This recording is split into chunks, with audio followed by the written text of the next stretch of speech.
Outer bands from Hanna hitting the Texas coast tonight, bringing with it tropical downpours. This video showing what conditions will be like for much of the weekend in South Texas. And on some popular beach spots, the red flags are going up, including here on North Padre Island. That means stay out of the water. Dangerous waves, heavy rain, and gusty winds likely tomorrow. You're watching hurricane coverage you can trust, the Weather Channel, and the tropics are active. We're with you live tonight into the morning, tracking a tropical storm. Hanna expected to be a hurricane as it approaches the Texas coast tomorrow. It's a matter of hours now, not days. But in the coming days, also Tropical Storm Gonzalo out there. Invest 92L. Tropics absolutely heating up. We begin though with Hanna, because the storm growing stronger in the Gulf of Mexico. With it, tropical storm and hurricane warnings for over 1 million people. That includes Corpus Christi and South Padre Island. I'm meteorologist Chris Warren with you. We're going to be with you until 12 a.m. Central Time, 1 a.m. Eastern. Also with you during that time, storm specialist Carl Parker, tracking it all from the lab. Good evening to you, Carl. Chris, a couple of big changes between tonight and last night, and that is that we expect the storm is going to be getting stronger as it's moving towards the coast and could very well be a hurricane before it makes landfall. That's going to be in the middle of the day tomorrow, and so that steps things up a little bit in terms of the potential for wind damage, but also the potential for storm surge flooding in some areas of the coast. And we'll show you those warnings and the forecast from the National Hurricane Center in just a moment. So take a look at the latest on the storm. It is still now a 50-mile-per-hour storm, much more organized than it was last night, and that core is definitely a very solid core there. We've seen a little bit of wind shear in the northwest side, otherwise a very healthy environment, and we do think it will continue to intensify. Moving now west at 10 miles per hour. So here's the forecast track and intensities from the Hurricane Center, taking the storm to a 65-mile-per-hour tropical storm, and that's going to be early tomorrow morning. Then up to a hurricane here, Category 1 hurricane, as the storm is coming in, and that will be towards the middle of the day tomorrow.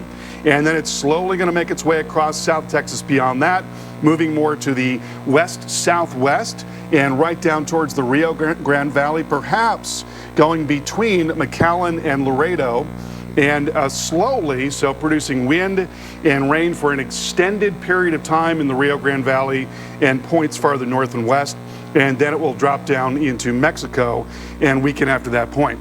So what we're looking at here are hurricane warnings that are now in effect because we're expecting that the storm is going to make it to hurricane status, and that is centered around Corpus Christi. So that's where the northern eye wall is likely to come in, and that's where we think there's going to be some very strong wind. I'll show you that in a moment. When you look at the presentation on satellite, again, we're seeing the high cloud fanning out in most directions here on the satellite picture, just not so much on the northwest side.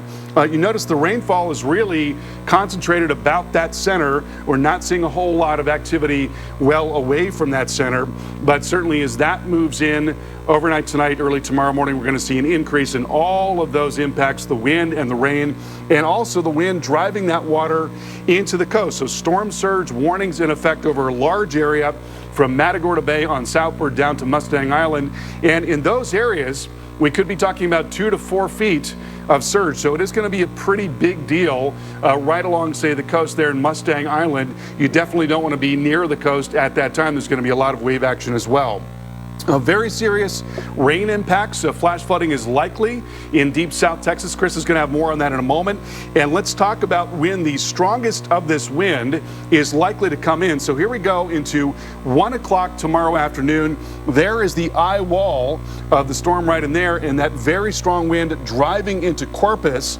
So 50 to 60 mile per hour wind gusts at that time. That'll continue all afternoon. Then we go into Saturday evening. Look at that, gusting 60 to 75. So a prolonged period of very strong wind and heavy rain there in Corpus. And then it makes its way over into the Rio Grande Valley and Laredo, seeing winds gusting 60 to 75 miles per hour. So again, this is going to be a long duration event here in South Texas. Unfortunately, it's going to go on just about all day tomorrow. We'll talk a little bit more about some of these impacts coming up in a few minutes. Chris, over to you.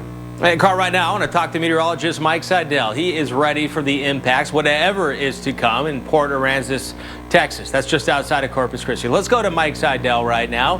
And Mike's going to give us the lay of the land, how things are going. Then, Mike, after that, I want to ask you a few questions. How you doing tonight? Doing okay. So far, so good. Look at this seagull. Whoa, whoa. Look out.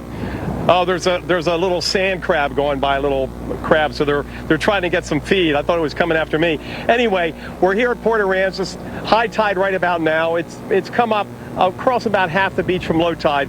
The concern is tomorrow we have a storm surge watch, and that means water's going to be above average, expecting a surge of 2 to 3 feet above normal dry ground. And because the beach is so flat here, there's no rise, no elevation, pure gravity, water will go probably up towards the road. But no problem with the buildings. If you've never been here, they've got this look at this beautiful dune line.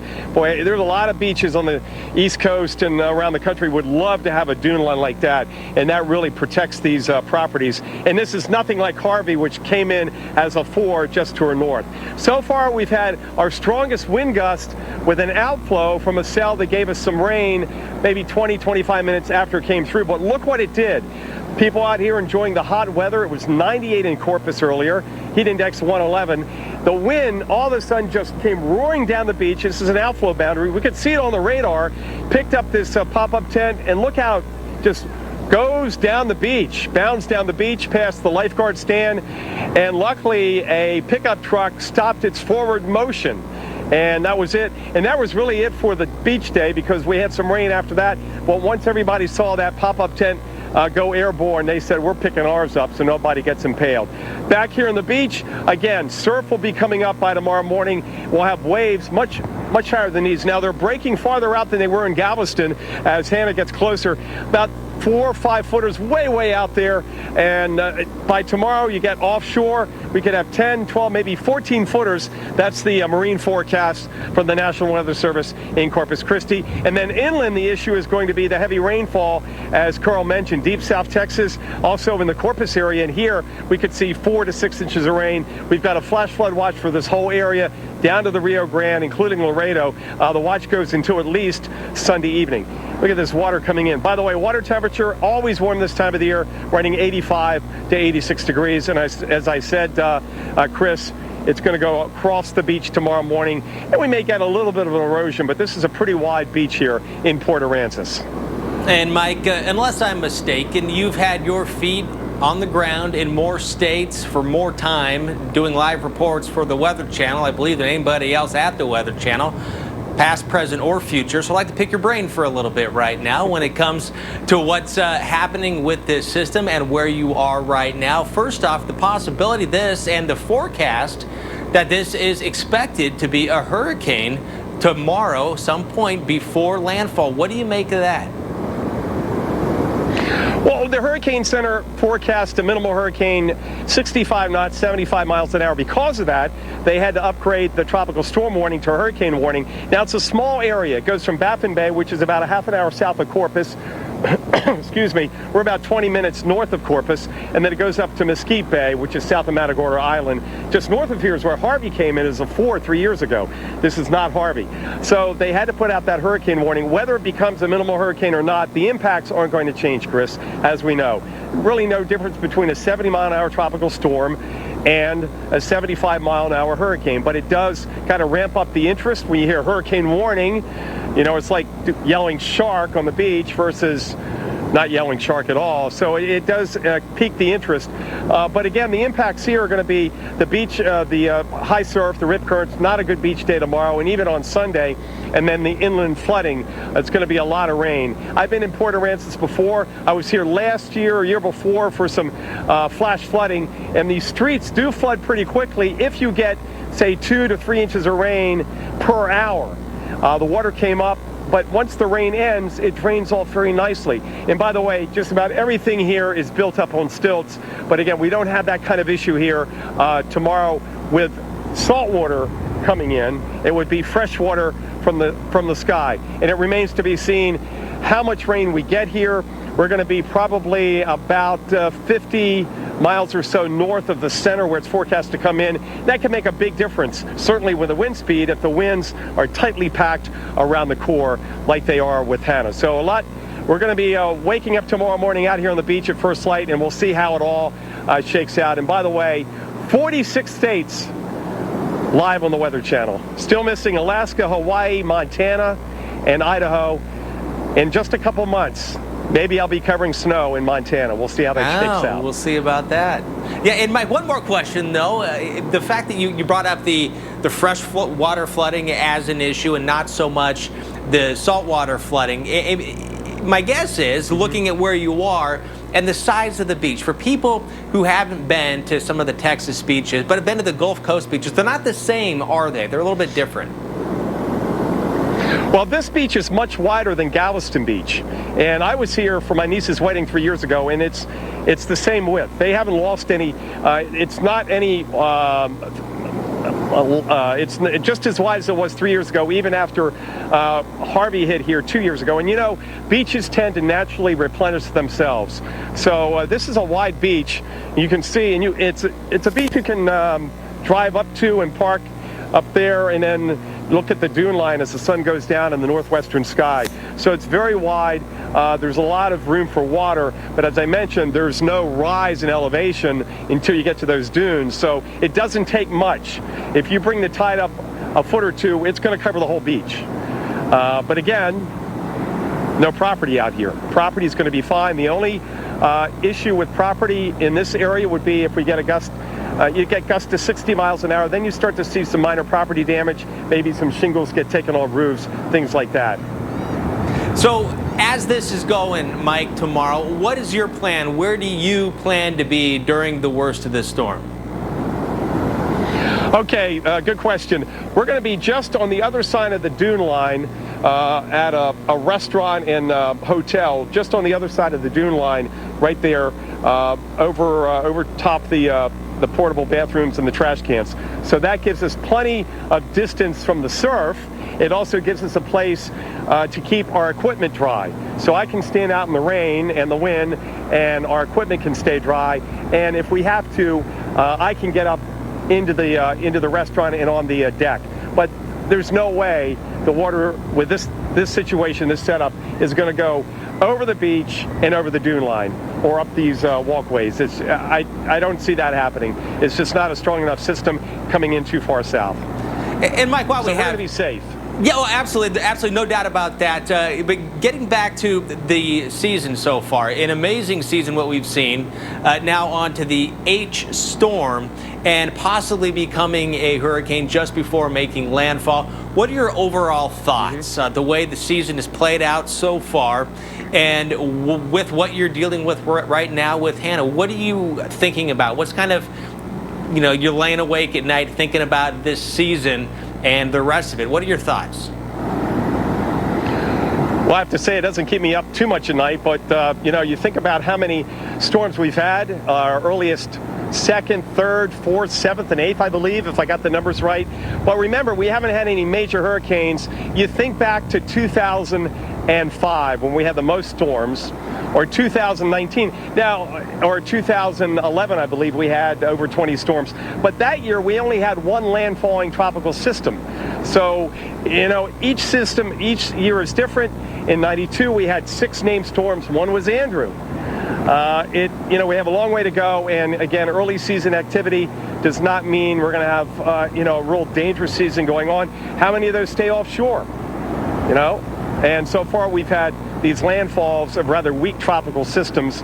This could be our first hurricane that makes landfall, but if it comes in, it's only forecast to be, I say only, a Category 1. A long way to go, but it is, you get the feeling that it's not the latter part of July. It's more like mid to late August, because usually we flip the switch on mid-August to mid-October. It's the meat of the season, and right now we're already, we've got Gonzalo, fortunately expected to dissipate over time.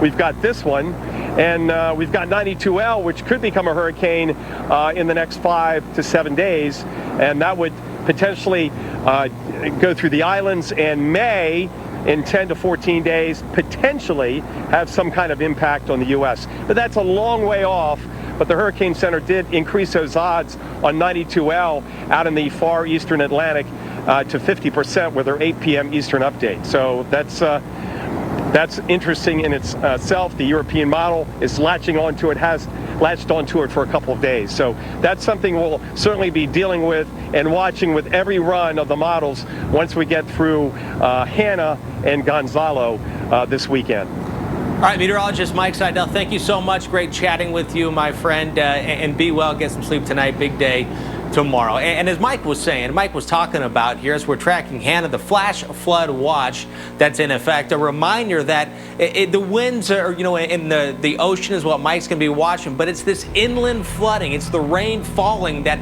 freshwater flooding that is going to be a huge concern for so many along the Texas coast. No, really, I think I could. Nights on the Weather Channel. Currently in our area, 75 degrees under fair skies.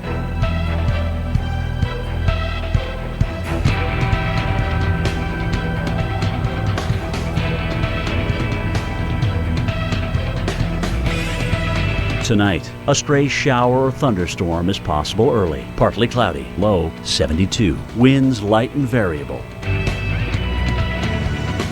Saturday, thunderstorms developing in the afternoon. High 91. Chance of rain 60%. Saturday night, partly cloudy, chance of a thunderstorm. Low 73. Chance of rain 30%.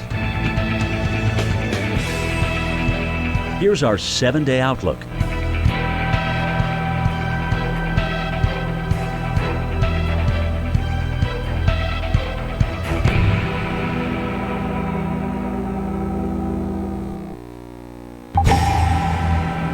Earlier today, a tropical downpour hit Galveston, Texas ahead of Hanna, and we're expecting a lot more of this kind of soaking storm and some gusty wind as the storm gets closer to landfall. It's going to be coming in well south of Galveston, but we are going to get some of the impacts there farther up the coast. Certainly a water level rise is a concern, not all that far away from Galveston. We could see some modest coastal flooding there in Galveston, but it's going to be more of an issue farther down the coast, more towards Matagorda Bay, more towards Mustang Island and Corpus Christi. And I want to take a look at what's going on with the storm right now. It is a 50-mile-per-hour tropical storm, but on its way to potentially becoming a hurricane. That is the forecast from the National Hurricane Center for it to strengthen to a hurricane right at the very last minute. It is now moving west at 10 miles per hour, and this thing still looks really impressive on the satellite picture. Here's the forecast track and intensities from the Hurricane Center showing the storm moving in around the middle of the day tomorrow. So that's when we're going to start to see things really going downhill, probably late morning and through the entire afternoon there in Corpus and points farther south and then inland, and then even into the evening as well.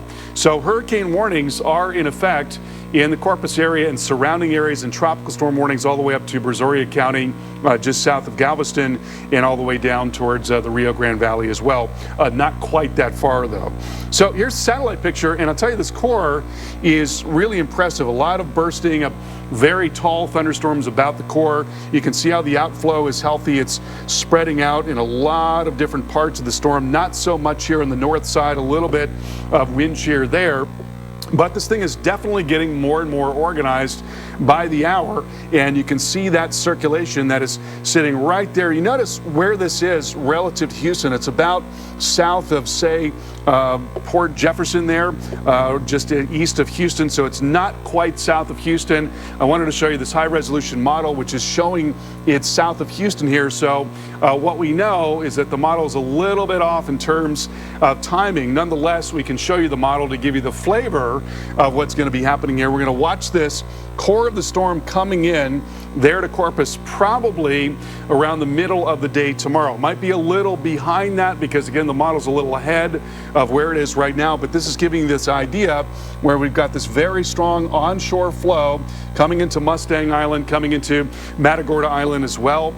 Very strong wind in Corpus through the middle of the day and then through the afternoon and then into the evening as it very slowly makes its way westward and then turns a little bit more to the west-southwest, comes right down into the Rio Grande Valley there, and also towards Laredo as well. Of course, these are areas that have been hit very, very hard by the coronavirus, and so unfortunately going to be a pretty tough day for folks down there. It's the last thing that we really want to see. And here's a look at that storm surge potential.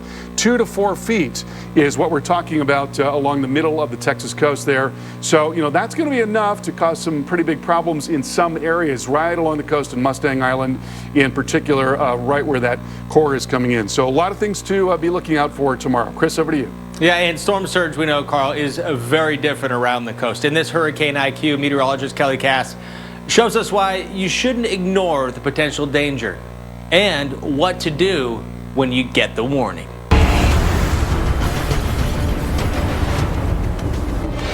Storm surge, it's a term that you hear with almost every hurricane. It's associated with high winds, crashing waves, and flooding. As a storm approaches the coast, the ocean floor becomes more shallow and water being pushed by strong winds begins to pile up. Higher storm surge occurs when there is a wide, gently sloping ocean floor, while lower storm surge occurs with narrow, steeply sloped floors. Areas along the Gulf Coast, especially Louisiana and Mississippi, are particularly vulnerable to storm surge because the ocean floor gradually deepens offshore.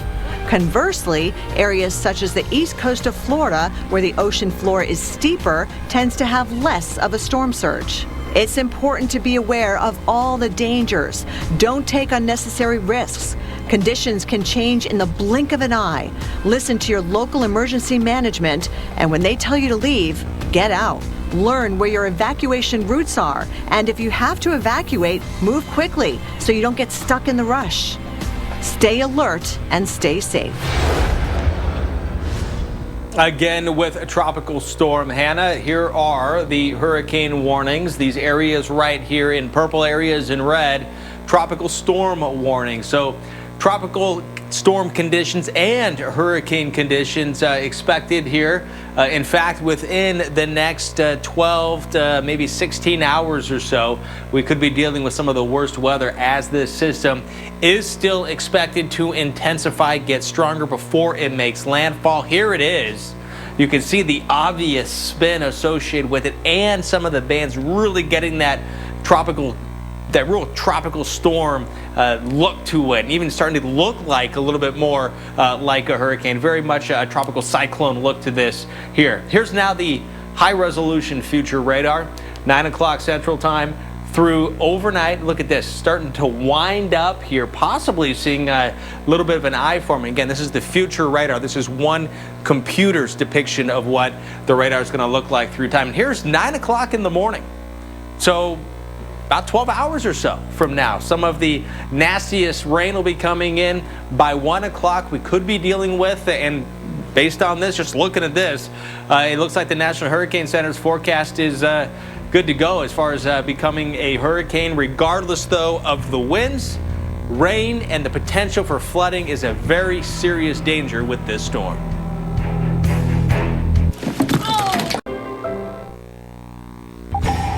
While our first responders do a great job, our police and fire, EMS, they're family people too.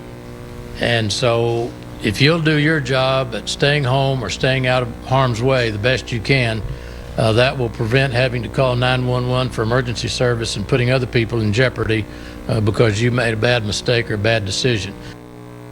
Yeah, this is one of those situations. If you're smart about it, you should be okay. If you're not going out when the water's at its roughest and the rain is at its heaviest and the flooding is at its worst, if you're not out at those times, you should be okay with this system. But regardless, listen to emergency officials. Listen to your city government leaders. They're here to protect you. They want you to be safe. While it doesn't look like too bad of an evening, we do know the red flag's flying. Stay out of the water. Tomorrow, different deal. Much, much different deal. Tropical Storm Hanna is forecast to be Hurricane Hanna tomorrow. With that, hurricane warnings posted here in purple, including Corpus Christi. Tropical storm warnings also in effect here from about Galveston all the way down to Port Mansfield. So some of these outer bands are going to be bringing some very heavy rain well away from the center of the system. And with that, we know, Carl, oftentimes comes some very gusty winds as well. Yeah, no doubt about that. This is an interesting storm because it doesn't have a huge rain shield out ahead of that main core. The business end of this storm seems to be relatively confined right now. Now, that could certainly change between tonight and tomorrow, but it looks like conditions are really going to be going downhill in the morning tomorrow, and then through the middle of the day, it's going to be very tough indeed, most likely in Corpus, probably gusting 50, 60 miles per hour all afternoon, even into the evening there in Corpus. And then we're going to watch the core of the storm make its way more towards the west-southwest, maybe in between McAllen and Laredo, and along with that could be really strong winds well into the evening, even into Sunday morning, and heavy rain in some areas that we know do pretty poorly in terms of flash flooding. So that's going to be one of the really big worries with the storm, is that flash flood potential, maybe some double-digit rainfall in some parts of deep South Texas. Right now, a 50-mile-per-hour storm definitely looks a lot more organized than it did last night. We're seeing a little bit of restriction of the outflow on the northwest side, but otherwise the environment is very favorable. Of course, there's plenty of warm water, and those factors leading the Hurricane Center to go ahead and bump this thing up to hurricane as it is coming in, and that's going to be again around the middle of the day tomorrow. So it's getting a lot worse, most likely through the morning tomorrow from Matagorda Bay on southward, Mustang Island into Corpus, and farther down into SPI as well. And then it slowly, very slowly moves across here. So you see from Saturday into Sunday morning, just does not cover a lot of ground in that time, and that's why we think there's going to be this prolonged period of very heavy rain. Now here again is the radar picture, and you've got this relatively confined area of heavy rain, and if you look really closely here, you can almost make out somewhat of a developing eye wall. So it's getting closer and closer to becoming more organized in that core, and it's still got a fair amount of time. It's still got a good 12 hours out of the open water with very warm water temperatures, and that's why it's most likely going to be getting a lot stronger. 2 to 4 foot storm surge. That's in addition to the forecast between last night and tonight, Chris, because we do expect there's going to be stronger wind driving that water onshore. So certainly that's going to be among the very serious concerns with the storm moving closer. Chris, over to you. Hey, Carl, I want to talk about some of that water and some of the rough surf. Remember, we were talking about where this system is. Now, Galveston is on the far northern edge of where the tropical storm warnings are, and these two cameras right here are both Galveston. This right here is shaking quite a bit. Oftentimes, it does indicate that there's wind, but sometimes it's the fact that the camera's zoomed in, that wind can be a bit exaggerated. But what I want to show you right here is that there's a little bit of a walkway right out here to whatever this establishment is on this pier, and I don't know if you can see that, but every once in a while, look right in here, water is splashing up and it's going over that walkway. And then now just here's another view of just the kind of rough surf we're dealing with. And you can see just kind of how many different spots the water is breaking. Let's see if that other camera is available right now. And what I want to show you now that we're looking down, you can kind of see the different spots where the breaks are right now, and this goes out quite a ways. So the surf is really getting pretty rough with the winds being pushing that water toward the shore. So we're still early in the game, but we don't have too much longer to go before things really go downhill again. Hanna expected, according to the National Hurricane Center, to intensify to a hurricane sometime tomorrow. Hey, Lily from Skin Loves. Welcome back to our coverage of Tropical Storm Hanna, which is expected to become a hurricane before it moves in tomorrow. That's going to be around the middle of the day, probably very close to Corpus Christi. It's going to be a really tough day in Corpus as well as the Rio Grande Valley and points farther west towards Laredo. Right now, 50-mile-per-hour storm moving west at 10 miles per hour. The forecast track and intensity showing that strengthening to a hurricane right before it comes onshore. And again, it's going to be around the middle of the day tomorrow. And the thing is going to be moving really slowly. So there's going to be a prolonged period of wind and rain here. And as you look at the satellite picture, very interesting, it may be ingesting a little bit of dry air on the north and northwest side there. But that core is a mean-looking core. It's definitely trying to get its act together. Would not be at all surprised to see some strengthening by the time we get the 11 o'clock advisory. And then you see this big cloud shield extending off towards the east and towards the south there, indicating a very favorable environment on that side of the storm. So let's talk about wind and how this is likely to play out. So the wind's really stepping up tomorrow morning in Corpus there. By the middle of the day, we could be looking at the eye wall coming into Corpus and surrounding areas. So winds gusting 50 to 60 miles per hour, and that's where you're going to be through the rest of the day there in Corpus. It's going to be, as I mentioned, a really difficult day. Probably trees coming down, power lines coming down, a lot of heavy rain. Flash flooding is going to be a huge concern. Then we'll watch that eye wall continue to drop down into central Texas, maybe centered over Foul Furious by Saturday evening. Look at that. The wind's actually 60 to 75 in Corpus. And then we go into Sunday, early morning, 60 to 75 in Laredo, as the center of the system is coming towards the Rio Grande Valley there. And that continues even into Sunday morning in Laredo, because again, it's a really slow moving system coming into Mexico. And then finally, we see some improvement getting into the middle of the day on Sunday. So here's the rain moving in tomorrow morning, continues into Saturday evening, continues into Sunday morning.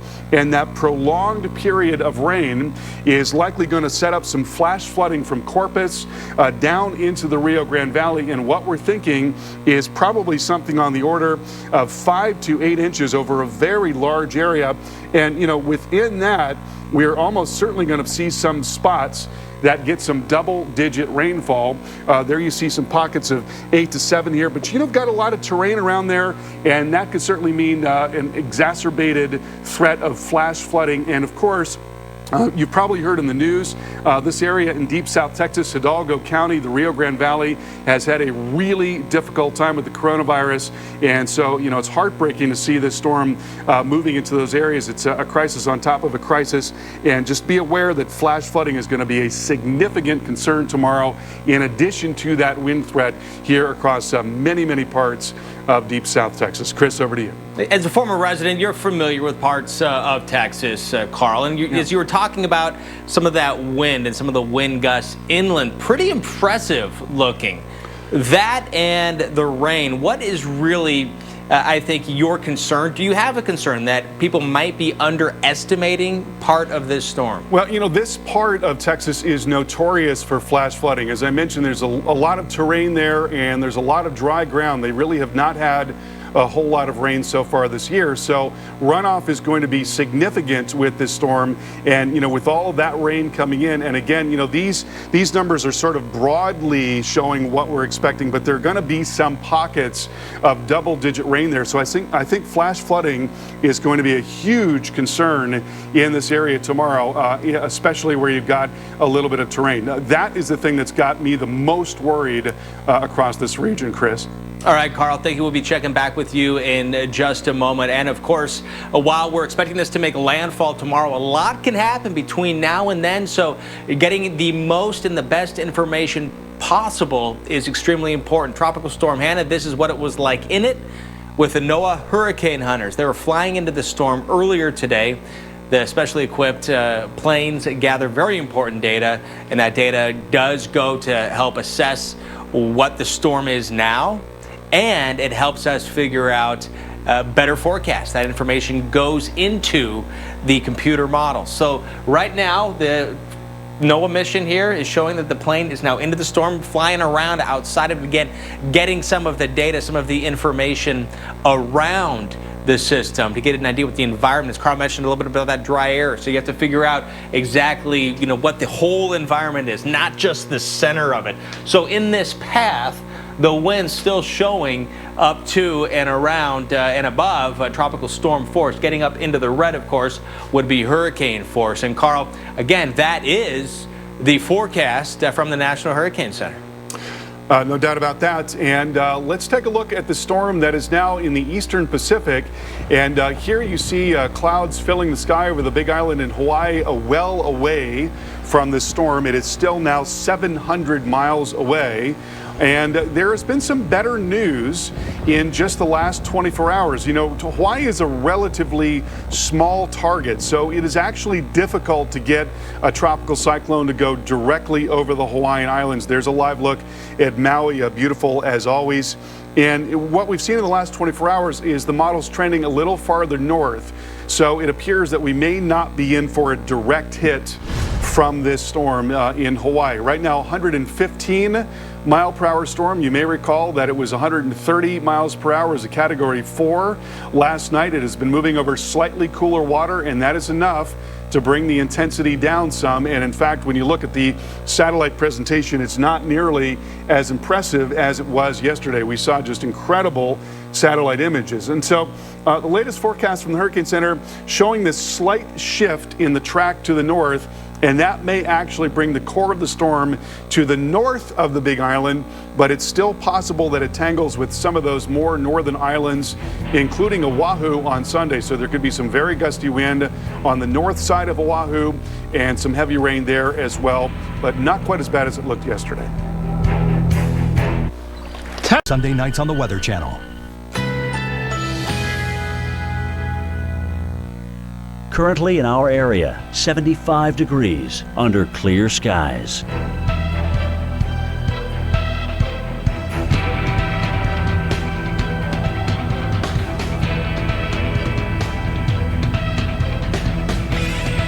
Tonight, a stray shower or thunderstorm is possible early. Partly cloudy, low 72. Winds light and variable. Saturday, thunderstorms developing in the afternoon. High 91. Chance of rain 60%. Saturday night, partly cloudy, chance of a thunderstorm. Low 73. Chance of rain 30%. Here's our 7-day outlook.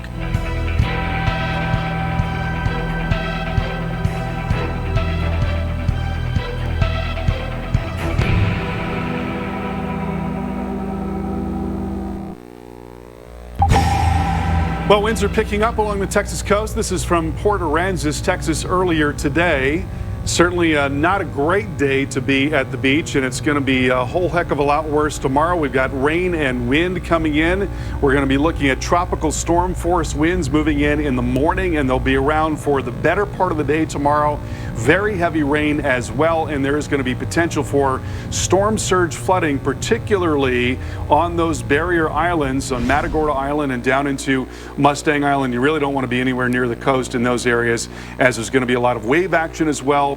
And of course, you've got a very shallow shelf there, so there certainly will be some storm surge flooding in those areas. So let's take a look at the latest on this storm. Now a 50 mile per hour tropical storm, and the satellite presentation is definitely more impressive than it was last night.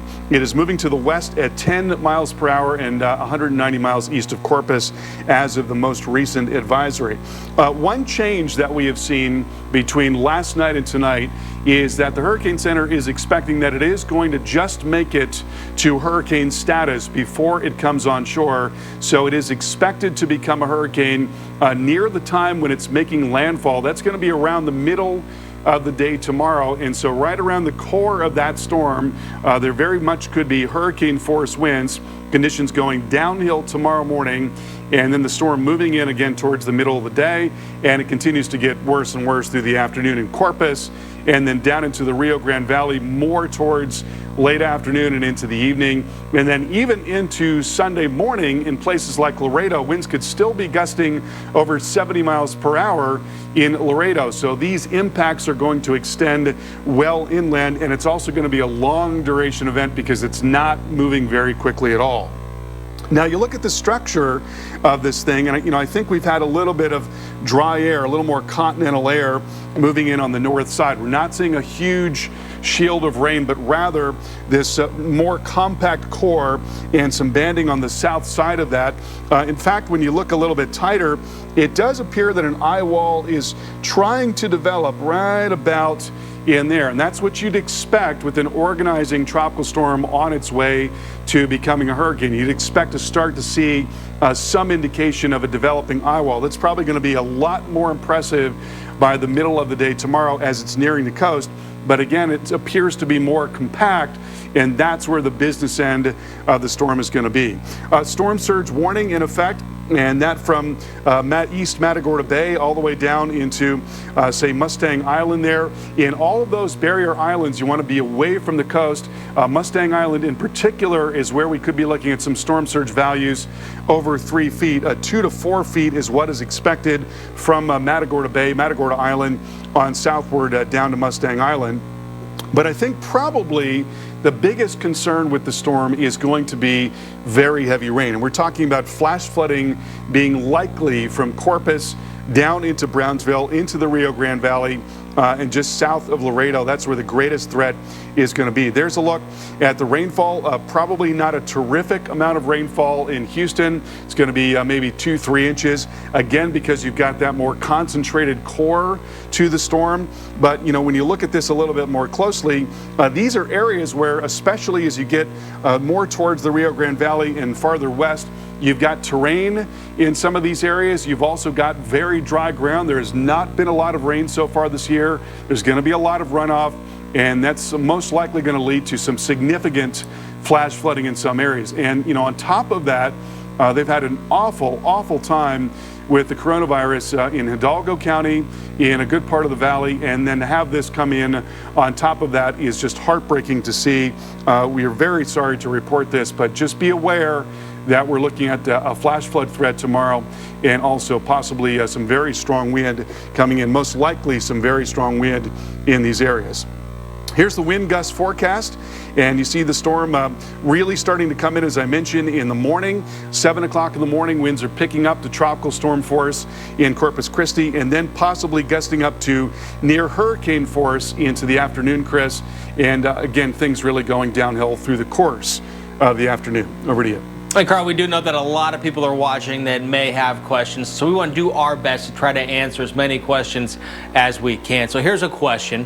Risa here on Twitter asking, new to Houston, so Hanna will be my first storm, and she knows that it's far away from, it's in Corpus Christi, but we won't, have a whole lot of impact. But what should you expect in downtown? You just mentioned a little bit there, Carl, about not a lot of rain, but you're familiar with Houston. What would you say, knowing where the storm is and knowing Houston? Well, there are going to be some storms that come through, and I can show you this high-resolution model forecast here. And what it's showing is you've got some waves of storms that are coming through, and so with any of these, there certainly could be some very heavy rain, and more cumulatively, there could be some pockets where we see some localized flash flooding. It doesn't always take that much in the Houston metro for the feeder roads to fill up, but the worst of it is going to be more towards the coast, more towards Galveston Bay, more towards the Gulf Freeway there, Galveston County, and then also into Chambers County as well. That's where we could be looking at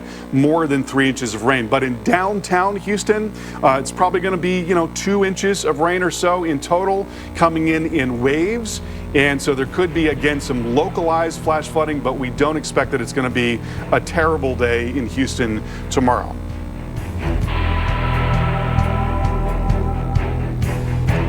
This is no ordinary Pennzoil.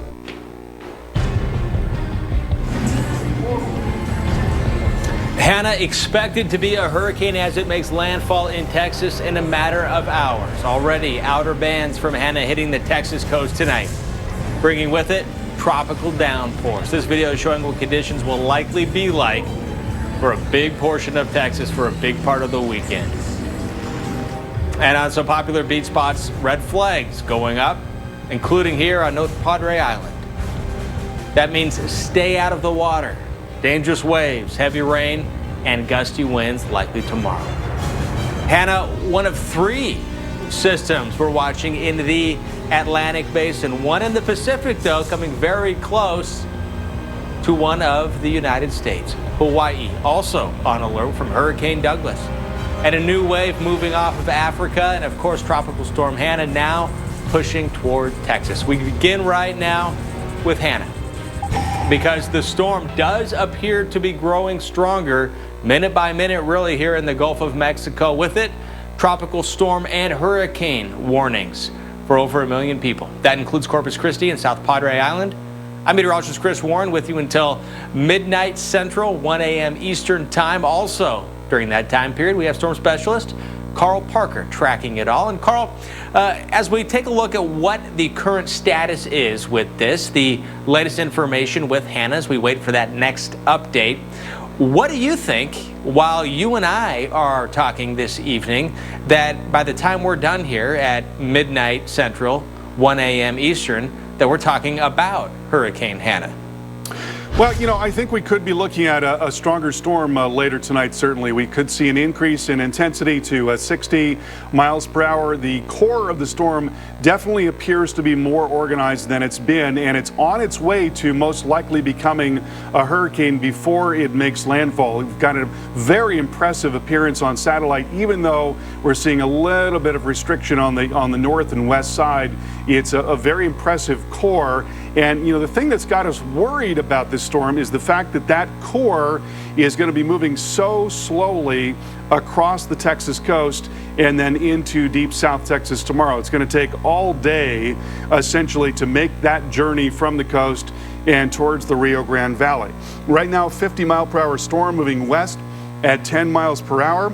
Here you see the forecast track and intensities from the Hurricane Center, taking it up to a hurricane as it's moving in, and that's going to be around the middle of the day tomorrow. So what that implies is conditions really starting to go downhill during the morning tomorrow. Already tomorrow morning, you're probably going to be in for some tropical storm force wind along the coast there, Mustang Island, points farther north as well, up into Matagorda Island. And then the storm is moving in to the Corpus Christi area, most likely through the middle of the day tomorrow. But then through the afternoon, we're still getting that very strong wind, gusting 50, 60, maybe 70 miles per hour or more. So expect that there will be some trees coming down, some power lines coming down. It's going to be very heavy rain. On top of that, could be several inches of rain there in Corpus, and then points farther south and west down into the Rio Grande Valley. Again, as I mentioned here, we've got a little bit of perhaps some dry air sneaking in on the north side, a little bit of restriction to the outflow, but that is a very impressive core that is going right there with this storm. And, you know, we think it's only going to continue to look more impressive through the night tonight. You see that it's relatively compact. We're not seeing a lot of weather well out ahead of that core. So it's going to be really, as the system is moving in, that core is moving in, that's when things go downhill. And this is a model representation of that. So here you go into tomorrow morning. I'm going to step that back just a little bit. So you see how the winds are really picking up in the morning, probably about 7 o'clock in the morning there in Victoria, as well as into Corpus. And then we take it into the middle of the day, and then it's going strong there in Mustang Island and also in Corpus Christi. And it's going to be that way all afternoon in Corpus, also piling up the water with the onshore flow coming into the coast. 7 o'clock at night, we're still seeing winds gusting 60 to 75 miles per hour in Corpus. So a prolonged event. It's going to be going on for a long, long period of time. That too is a big part of why we're going to see some trees coming down and some power lines coming down. But then watch what happens after that. Deep into Saturday night, into Sunday morning, winds gusting 60 to 75 in Laredo. So well inland into the Rio Grande Valley. That's where we can expect to continue to see very strong wind. And then even Sunday morning, look at that. That core of the storm is still very much intact at that time, moving over mountainous terrain, which really accentuates the flash flood threat, but you've still got this exceptionally strong wind, maybe gusting to hurricane force and higher in Laredo, even Sunday morning at 7 a.m. So this is what we mean by a prolonged event, because the storm is going to be moving so slowly. So Chris, a lot of folks in for a rough time here. They've had a very difficult time already with the coronavirus, and unfortunately, we've got this on top of that. And this is something that we've been worrying about all season long.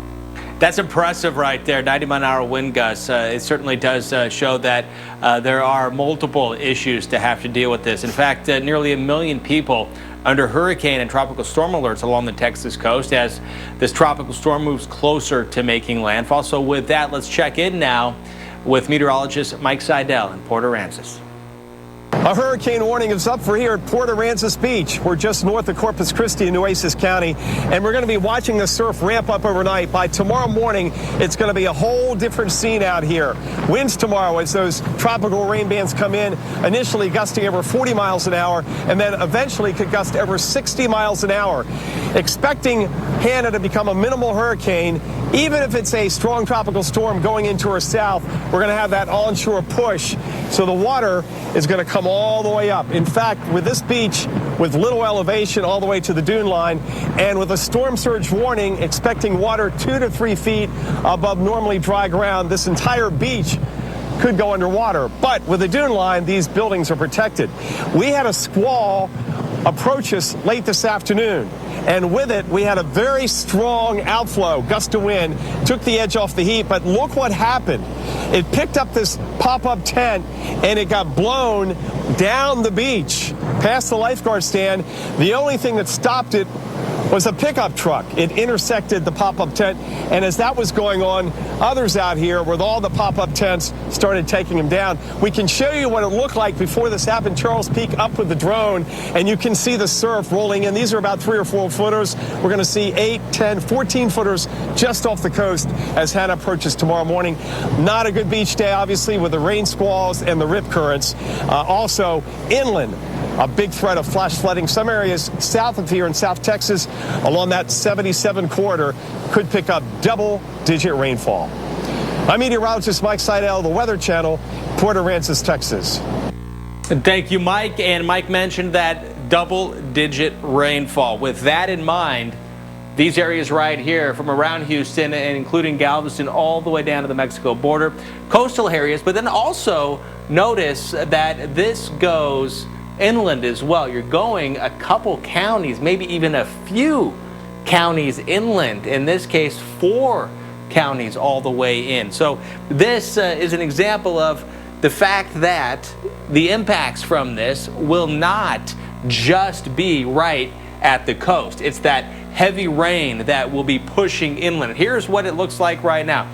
Tropical storm Hanna, expected to be Hurricane Hanna by tomorrow as it's making landfall, but we're going to watch and see if these rain bands really start to pick up and get more action out of this. It doesn't look like a ton of rain right now, but another thing is that can be a bit deceiving because it's moving slowly. This is still tropical moisture, so it's that persistent rainfall that's coming down over and over again, some of the same locations. So here it goes, wrapping up 4, 5, 7, 8, 9 o'clock in the morning. And now look at the rain here. This is the computer forecast of what the radar is going to look like according to the computer.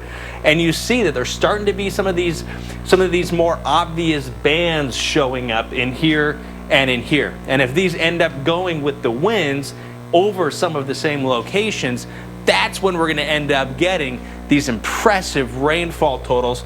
And as Mike mentioned, possibly getting into the double-digit rainfall, I should say.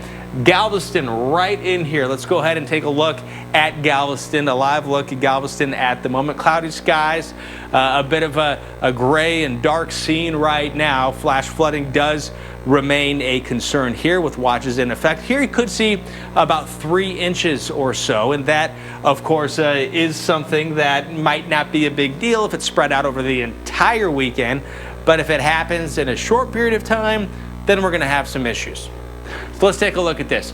Here's Galveston, here's Houston, and this is what's going on right now. Not a lot. We saw some clouds, but going forward over the next couple of hours, going to see these winds pick up. The gusts are going to be going. The rain, occasionally, it's going to come and go. It's not going to be as persistent as it will be closer to the center where there's a little bit more action going on. But nonetheless, not a great day at the beach here in Galveston. Now we're looking at 1 to about 4 o'clock as the storm is moving on shore much farther to the south. Here to the north, still some showers and some storms rolling through, and now we're into Sunday. Late tomorrow, late Saturday into Sunday. Here's 3 o'clock in the morning. So for Houston, a chance for some thunderstorms. Thunderstorms really expected, and then by Monday things will start to improve. Temperatures going back up, a little bit more sunshine as well. We'll call it hit and miss thunderstorms. So while we still have a lot to learn about Hanna, Tropical Storm Hanna, possibly Hurricane Hanna by tomorrow, maybe by tonight, we'll see. And there's also some other stuff happening, of course, in the tropics. Hurricane Douglas, Carl, that's one of them, and a big one at that. Yeah, that's right. And we've been really worried about what is going to happen in Hawaii. The news is slightly better tonight. I'll show you why in a moment. This was the view yesterday looking at this storm as it was a Category 4 hurricane, 130 mile per hour wind. Look at the structure of that storm. You just don't see that very often. A very well-defined eye there. You can actually see a cloud-free section at the bottom of that eye. A lot of times eyes have some clouds, some low-level clouds, but you can actually see where there is some clearing. You can see all the way to the ocean floor, that sort of darkness there at the bottom of the eye. Remarkable view of the storm. It is not nearly as well formed today. It is now a Category 3 storm with 115 mile per hour wind. But what we have known all along is that the storm was going to be moving over cooler water. And so we were going to see it start to weaken. Live view of Maui. And we expect that there are going to be some gusty winds. There's going to be some heavy rain coming up this weekend. But again, it's not quite as dire of a forecast tonight because, you know, Hawaii is a relatively small target. It's actually difficult to get a hurricane to pass right over the Hawaiian Islands. And there's been a little bit of a shift in the track to the north in the forecast. And that's going to be enough, perhaps, to keep the very worst of the impacts of this storm from the islands. So as I mentioned, 115 mile per hour storm, Category 3, 700 miles or so east of Hilo. And when you look at this visible satellite image relative to what we were just looking at, really big difference there. It's not nearly as well defined of an eye, even though the outflow pattern is still spectacular.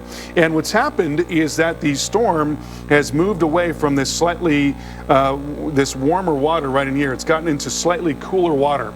So that yellow area is where you have water temperatures of 80 plus, where the water is warm enough generally for the maintenance and development of tropical cyclones. Once it drops below that, you're removing some of the fuel from a system. And so that's precisely what's happening in this case. But also we've seen this shift in the track to the north. And so I want to show you one of our model forecasts.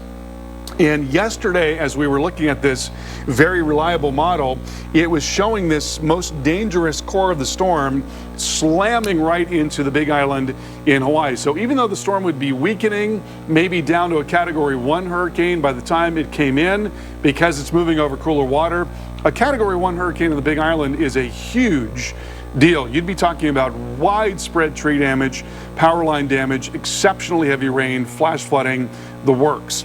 But if the core of the storm is to the north of the Big Island, well, that's going to make a big difference. But because some of these other islands, including Oahu, are a little farther north, we could still be talking about more significant impacts on the north side of Oahu in particular, and then also here towards Kauai as the storm moves off to the west. Rainfall amounts relative to what we saw yesterday, certainly there are going to be some areas that could get hit very hard by rainfall. But Chris, it appears to be not nearly as dire of a forecast as what we had yesterday. Yeah, and it certainly would have been dire too. Let's hope it stays that way too, Carl, by the way. Now, as we are tracking a tropical storm Gonzalo, here it is, a 40-mile-an-hour tropical storm. It's very close to South America and the Lesser Antilles and the Windward Islands.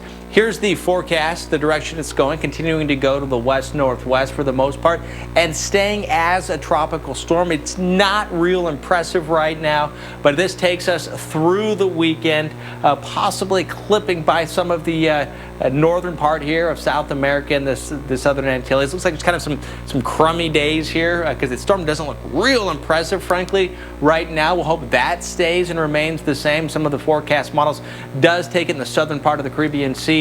And as it does, we'll see if it ends up re-strengthening. At this point, it doesn't look like that's going to happen over the next several days. But that in mind, tropical storm warnings currently in effect for these islands.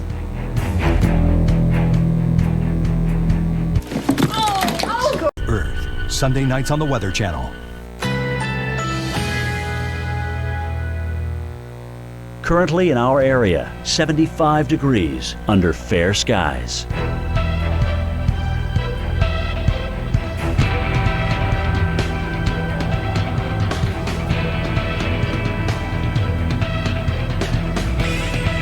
Tonight, a stray shower or thunderstorm is possible early. Partly cloudy, low 72. Winds light and variable. Saturday, thunderstorms developing in the afternoon. High 91. Chance of rain 60%. Saturday night, partly cloudy, chance of a thunderstorm. Low 73. Chance of rain 30%. Here's our 7-day outlook.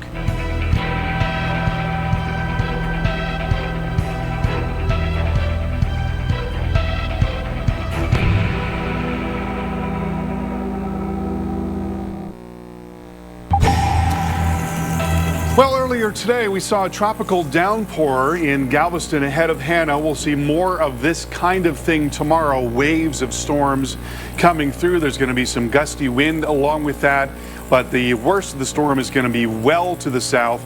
We could get as much as 3 inches of rain there in Galveston and surrounding areas around the bay into Chambers County as well. Probably a couple of inches in Houston. Might be some localized flooding. So, you know, the usual spots you want to look at along the feeder roads and that type of thing. But the worst of this storm is going to be well off to the southwest, more towards Corpus Christi. And this storm is definitely intensifying. The hurricane hunters have been out in the system, the NOAA hurricane hunters. They've been flying around for a while. And what they found here within the last hour or so is winds of 59 miles per hour. They've got a device that scans the ocean surface, and when there's a lot of wind, what it does is it kicks up a lot of sea spray. And that sea spray emits radiation, and the plane has what's called a radiometer that picks up on that radiation, and it's remarkably accurate. It's usually accurate to within 10%. And so they found an estimated 59 mile per hour wind. So it would not be at all surprising if we see a jump from 50 to 60 miles per hour with the 11 o'clock advisory. Here, right there, was that stronger wind that they saw earlier, and they're still out there investigating the system. So slowly but surely, it is getting stronger. It's definitely more impressive on satellite than it was last night. There's been a little bit of restriction on the north side of the system. There's been perhaps some wind shear and a bit of dry air, but that core is very much intact and looking very impressive. So as of the forecast, latest forecast, we've got a new one coming out, by the way, at 11 o'clock Eastern, 10 o'clock Central. They're looking for a hurricane to be coming into the coast around the middle of the day tomorrow. So what that implies is conditions really starting to go downhill in the morning there along the central part of the Texas Gulf Coast, and then continuing to be very bad into the afternoon and into the evening, and getting worse in the Rio Grande Valley more towards late afternoon and into the evening, and actually continuing well into the evening, even into Sunday morning in some parts of the Rio Grande Valley. For example, Laredo, your strongest winds in Laredo could actually be on Sunday morning as the storm is very slowly moving across there. This is what I mean when I'm talking about the core being really intact. So if you can visualize this, you've got basically a developing eye wall sitting right in there, and maybe some drier air has gotten entrained into the system right in there, but you see this bursting of thunderstorms all about that eye wall there. I mean, that is just really impressive thunderstorm activity that we're seeing around that core, and it's not at all unusual to see these things sort of flare up in the overnight hours, because you've got more of a difference in temperature between the ocean and the upper atmosphere, which is cooling off at night. So it's not at all unusual to see an increase in intensity in the overnight hours. So this is a formidable storm, Chris, and one that's going to bring a lot of wind and rain and coastal flooding to areas of the central Texas Gulf Coast, and unfortunately into the Rio Grande Valley as well. Over to you. And Carl, you just touched on it, but one of the most destructive parts of a hurricane, it's not always the wind. In fact, it's the water, the storm surge. And there is a storm surge threat from this tropical storm Hanna, possibly a hurricane as it's making landfall. Storm surge is very different around the coast. In this Hurricane IQ, meteorologist Kelly Cass shows us why you shouldn't ignore the potential danger and what to do when you get the warning.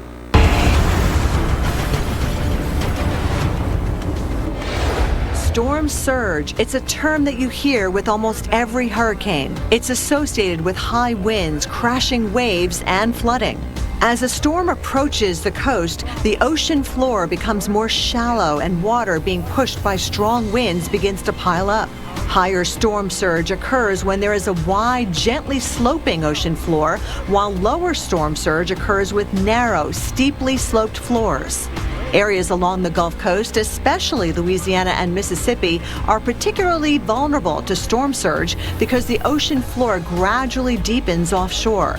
Conversely, areas such as the east coast of Florida, where the ocean floor is steeper, tends to have less of a storm surge. It's important to be aware of all the dangers. Don't take unnecessary risks. Conditions can change in the blink of an eye. Listen to your local emergency management, and when they tell you to leave, get out. Learn where your evacuation routes are, and if you have to evacuate, move quickly so you don't get stuck in the rush. Stay alert and stay safe.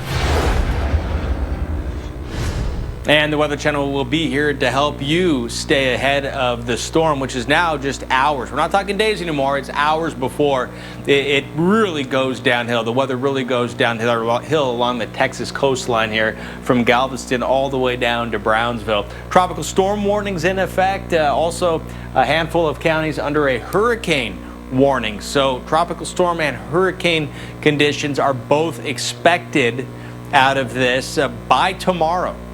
And this is the storm right here. You can really see the center of it winding up right now. And the forecast does show the high resolution future radar. The forecast of what the radar is going to look like according to the computer shows this storm by tomorrow morning really starting to slam the Texas coast. In fact, some of these bands going all the way up into the Galveston area, 1 o'clock, 2 o'clock, still getting stronger, it looks, as it's moving onshore. And still, it's not even completely onshore. About 12 hours later, once it starts nudging in tomorrow morning, by 8 o'clock tomorrow night, it is still pushing onshore. So with that in mind, slow moving, threat for flash flooding, very serious. Take a bite out of summer. Add a twist of flavor. While our first responders do a great job, our police and fire, EMS, they're family people too. And so if you'll do your job at staying home or staying out of harm's way the best you can, that will prevent having to call 911 for emergency service and putting other people in jeopardy because you made a bad mistake or a bad decision. Always good advice here. Listen to the officials. Right now it's 84 degrees in Corpus Christi, Texas, and the storm is still offshore. But you may have noticed that the waves are getting a bit rougher, and they're only going to do so. The wind's only going to blow stronger, and the rain's only going to be heavier. It's just a matter of time. Hours, not days now. Tropical Storm Hanna, expected to be Hurricane Hanna by tomorrow, and the trends on the satellite are showing that it does appear to be getting better organized. The hurricane hunters, NOAA hurricane hunters, are flying this storm right now, trying to get the very latest and best information, as again, still just hours away from landfall now. Tropical storm warnings and hurricane warnings currently in effect up and down the Texas coast. And as far as your chances of getting some strong winds out of this, the possibility that the winds are going to be tropical storm force, that's what you're looking at right here. In the red color, there's a 70% chance. So it's looking likely that there will be a tropical storm force winds. And also, here's the other thing. As this gets closer, that purple will be getting onto the shoreline. So it's not going to stay 70%. It's likely to go up to 80 and then 90, and then it's going to be a done deal here. Likely somewhere between Corpus Christi and Brownsville. It's pretty much a guarantee that somewhere in there we're going to have these tropical storm force winds, possibly even hurricane force as well, because again the forecast is for this to get up to a hurricane by tomorrow as it is moving onshore. So it is still strengthening here. As far as Corpus Christi goes, in the morning, expect the wind gusts to be stronger than 30 miles an hour at hurricane, but tropical storm force wind gusts, possibly stronger, maybe up around hurricane force by the afternoon. So it is going to be a much different deal tomorrow morning. and certainly a big deal as well going into the afternoon and evening. For a closer look at what's happening right now and what we're expecting with Tropical Storm Hanna, let's go to Storm Specialist Carl Parker. And Carl, as you've been looking at this, watching the satellite and looking at the forecast, is anything so far that you've seen surprised you at all? Well, you know, it's interesting because tropical cyclones oftentimes have to sort of fend off things that are around them. And if enough dry air gets into the circulation, it can kill off storms that are nearer the center, and that can have a big impact on the intensity. Well, there has been a little bit of a notch where it appears some dry air has been trying to work into the center. Well, now it's fending that off, and it's looking very impressive in its core. And the data that we're getting from the hurricane hunters backing that up, that we are seeing a strengthening of this system. The NOAA hurricane hunters have been out flying around doing that crisscross pattern across that center, and what they have found is winds getting up into the 60-mile-per-hour range, and so it would not be at all surprising to see the storm go from 50 miles per hour to 60 miles per hour in the next advisory. And again, when you look at the satellite presentation, it definitely appears to be getting more organized. So right now, officially 50, but we've got the new advisory coming out here within the next half hour. Here's the forecast and showing this storm strengthening to a hurricane before it makes landfall. That's going to be around the middle of the day tomorrow. And this is what I'm talking about, where you see this little notch in here from earlier today where perhaps some drier air was trying to get in. But look at the thunderstorms that are now bursting about that center. This thing has got a very impressive core, a very strong core. So it looks like it's only going to be going up in terms of intensity. And again, we may very well be looking at a 60-mile-per-hour storm come the next advisory. Chris? All right, Carl, thank you so much. Want to get you the latest information on the flood threat here. And these are the areas with the next advisory. Again, we're going to have more information as Carl's been talking about the storm itself. Regardless of how strong it ends up being, we know that it is going to bring a lot of rain. So flash flooding does remain a pretty darn big concern here. And it's not just the immediate coastal areas. It's going to be inland as well. You'll see as the morning turns into afternoon, some of the heaviest rain continues inland a few counties. And as it does, increasing and continuing that flash flood threat. So it's not going to be a great day either in terms of the winds, but the heavy rain does bring with it a very serious concern, especially if you're planning to be driving around too. That's when things get very dangerous in a hurry. It's driving around into floodwaters, catching you off guard. With 4 to 5 inches, but double-digit rainfall, certainly a possibility out of this. Some of the worst weather for McAllen expected overnight tomorrow night. Thank you to everyone. Welcome back to our coverage of Tropical Storm Hanna. The storm is on the way to becoming a hurricane. Most likely that's going to be tomorrow as it's coming into the Texas Gulf Coast. This could be a very, very difficult storm in Corpus Christi as well as the Rio Grande Valley. We're talking about potential for several inches of rain. Double-digit rainfall is possible in some of these areas, and this is a very flood-prone area of the country. In addition, there's going to be life-threatening storm surge right along the coast there, particularly Mustang Island east of Corpus and parts of Matagorda Island as well.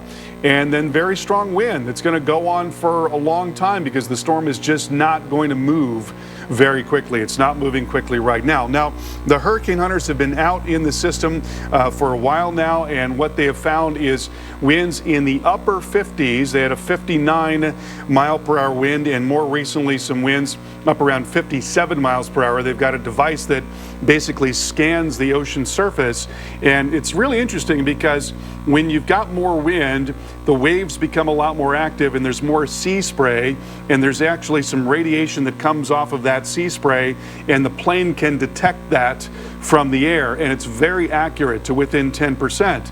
And so what they've again found are these estimated winds up near 60 miles per hour. So that might be enough for them to go ahead and bump this thing up. Certainly if not 55 miles per hour, maybe as much as 60 miles per hour in the next advisory. And we're expecting that is going to be coming out here within the next 20 minutes. Sometimes it comes out before the top of the hour, but certainly within the next 20 minutes or so. So it's now a 50 mile per hour storm still officially, and moving off to the west. at 10 miles per hour. There's the forecast showing you the storm strengthening to a hurricane as it is coming onshore. So conditions going downhill in the morning and continuing to be very bad into the afternoon. And I want you to notice this bursting. You see that very dark color there? That dark color corresponds to the height of the cloud. Those are very cold cloud tops, and the higher they are, the colder they are, because of course as you get up in the atmosphere it gets colder. So you've got a lot of very dark color about that center, which is sitting somewhere about right in there. This thing is definitely going through a period where it's getting more organized. It's not at all unusual to see tropical cyclones sort of wax and wane in terms of getting stronger and then not so strong. Now it's going through a period of bursting of thunderstorms, and it looks like it definitely is trying to get more organized at this time. And in fact, as you look at the radar here, you can almost make out sort of a very ragged developing eye wall. And that too is something that you'd expect to see in a strong tropical storm. So it's on its way. Basically, it's going to be getting there pretty soon. And as this part of the storm moves into the middle of the day tomorrow, that's the business end of the storm. Now, really interesting along the Texas Gulf Coast here, I want to show you the high resolution model forecast. So there we go into 10 o'clock in the morning. Now at that time, very strong onshore flow. We're going to be looking at a big push of water, a lot of wave action as well, showers and storms moving in. That most dangerous eye wall, that part of the storm is going to come really, really close to Corpus, if not actually right over Corpus. Now, this is one model interpretation of this. And, whether it happens like that or whether the eye wall is more like in this position, I mean, that's just a very tiny deviation there, and it would not take much for Corpus to get into that eye wall, and that's going to make a big difference in terms of just how bad the weather is in Corpus. South of Corpus here, this area between Corpus and Brownsville, there's a whole lot of nothing in that area. And what's interesting about that, Chris, is that probably has something to do with hurricane history. Oftentimes, for example, there's this town along the Texas Gulf Coast called Indianola. And back in the 1800s, they were hit once by a devastating hurricane, and then a couple of years later hit again by a devastating hurricane, and the town never came back after that. So, I wouldn't be at all surprised to learn if we were to dig into history that area of the Gulf Coast in Texas was not as developed just because they've had a lot of experience with storms. It does seem to be a sort of a magnet for hurricanes. Chris? Yeah, and Carl, on that note too, I was reading something about that as well. And I think it's so interesting. You're talking about the 1800s, and then the Galveston of 1900 happened. Yeah. And they were saying the power of pictures. Had there been pictures that made it to Galveston from Indianola, perhaps thousands of lives may have been saved. Yeah. Yeah, isn't that something? It really is. And, actually Indianola at the time was a more bustling port city than was Galveston. It really was going to be one of the bigger port cities. If they hadn't had those hurricanes, we'd probably be talking about Indianola today. That might be one of the bigger cities in Texas, but they got walloped by this devastating storm, and then 2 years later, the exact same spot got walloped again. And now, if you get onto Google Maps and you look at it, there are a few homes there, but it's largely a ghost town as compared to what it was back in the 1800s. So going back to this model forecast here, showing you how this is going to be playing out tomorrow. So again, where this eye wall comes in is going to have a lot to do with who gets what. And if it's just like that, if it's exactly like that, then maybe Corpus gets away from the very worst of the wind. Maybe they see winds gusting 50, 60 miles per hour, but not quite to hurricane force.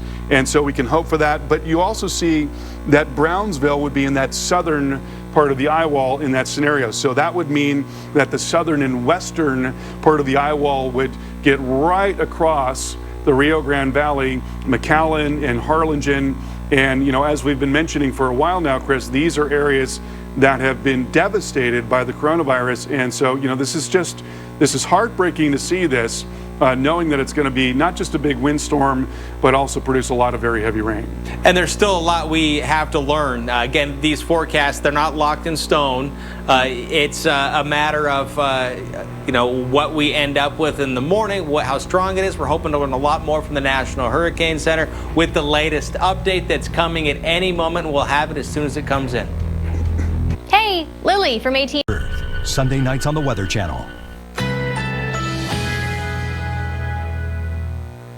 Currently in our area, 75 degrees under clear skies.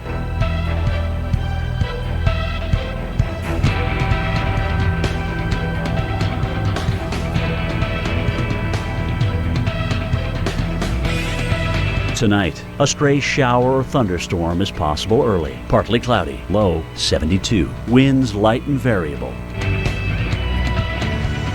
Saturday, thunderstorms developing in the afternoon. High 91. Chance of rain 60%. Saturday night, partly cloudy, chance of a thunderstorm. Low 73. Chance of rain 30%.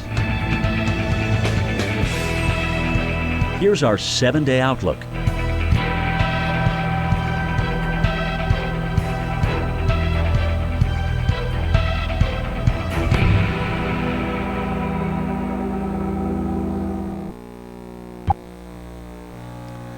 Well, winds are picking up along the Texas coast. This is from Port Aransas, Texas, earlier today, and we're expecting a formidable storm to come into the coast tomorrow morning, really starting tomorrow morning, but then getting worse through the day and continuing into the afternoon and into the evening. It's never going to be moving that quickly, and that's going to mean a prolonged period of wind and very heavy rain, coastal flooding, and flood potential well inland as well. And we have a brand new advisory from the National Hurricane Center and a big jump in the intensity of this storm, now a 65 mile per hour tropical storm. So that has jumped up from 50 miles per hour. The hurricane hunters have been out in the system, flying back and forth. They did find a lot of evidence of very strong winds aloft, flight level winds as we call it, and also strong winds on what is called the SMRF.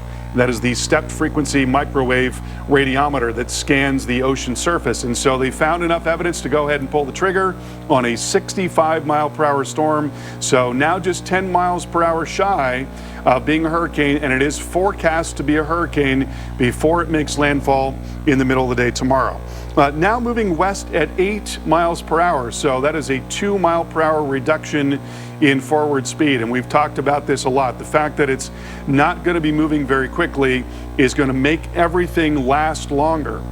So for example, in Corpus, if you've got winds that start stepping up to 50 to 60 miles per hour around the middle of the day tomorrow, well, maybe you've got some trees or some power lines that could get through that for 3 or 4 hours, but by the time you get to hours 6 and hour 7 and hour 8, just that relentless pounding of wind might be enough to bring down some trees and power lines that wouldn't have fallen otherwise.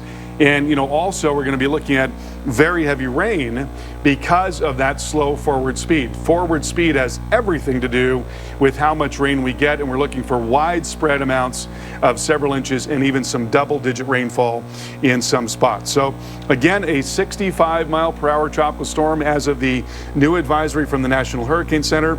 As I mentioned, the hurricane hunters have been flying around in the system, and they found a number of spots where the winds were up to 60 miles per hour as they were looking at it on that SFMR that I talked about, but also some very strong flight level winds as well, and they can extrapolate surface winds based on that. Let's take a look at the new forecast cone here, and they're expecting the storm to be a hurricane by tomorrow morning. So here's your hurricane that is just offshore, and in the center line is right in there. So the best guess as to where the storm is going to go is, right down the center of that cone. And, I'll tell you, a little bit of a shift is going to make a big difference in terms of who gets what, and I'll show you what I'm talking about here in a moment. But basically, if the eye wall is more towards Corpus, then that might mean not as much impact in terms of wind down in the Rio Grande Valley. If it's a little south of Corpus, that's going to mean more impact there in the Rio Grande Valley, more than likely. And then the storm is going to continue towards Laredo or points south into Sunday morning. So it's going to be, as I mentioned, a long duration event. Now, as you look at the satellite presentation here, you can see this bursting of thunderstorms near the center. It's just looking a lot more impressive tonight. You know, we saw it fending off some wind shear, maybe a little bit of dry air trying to get entrained here on the northwest side of the circulation, but just a tremendous bursting of thunderstorms right near the center of that circulation. So it's definitely getting more organized at this time, and we can even make out a developing eye wall. Right in there, you can see that little ring of storms that's developing right in there. So sort of a pre-eye wall now developing with that storm. Here's the model guidance in terms of track. And again, a little bit of a shift is going to make a very big difference in terms of who gets what. And I want to show you one of our models. This is one of our high resolution forecast models, and this one is showing a track that's a little more to the south. So, you know, in this scenario, we'd be looking at really gusty wind in Corpus Christi, but the very worst of it might be just to the south into Kings County. But in that scenario, we would also be looking at a more significant impact in the Rio Grande Valley, whereas, you know, other models, including, say, the European model, have that core a little bit farther to the north, more of a direct hit on Corpus, and perhaps not as much impact in the Rio Grande Valley. So, Chris, those are details that we're really going to have to sort of work out as it's happening during the day tomorrow. And Carl, I have more questions for you coming up in just a bit, but so do some of our viewers. We know a lot of people have questions, and we're going to do our best to try to answer some of them for you. So let's take a look at the latest question from Jason. Tropical Storm Gonzalo, if it falls apart in the Caribbean Sea, could it eventually reform in the Gulf like Hurricane Harvey in 2017? What do you say, Carl? Well, you know, there's always some chance that a tropical system can do that. All the model guidance has been killing this thing off. It's moving into an area just north of South America because you've got that big continental landmass in South America and then the Caribbean. The wind shear tends to be very, very strong in the eastern part of the Caribbean. So as it's moving just past the Windward Islands there and just off to the north of South America, that is typically an area where there's an awful lot of wind, and that wind is what's going to do this thing in. So, you know, all the model guidance is pointing to it being killed off and that being it for the system, and what is left of it tracking off to the west. Chris. All right, Carl, again, Tropical Storm Hanna now up to a 65-mile-an-hour tropical storm. We'll be right back. You're watching the Weather Channel.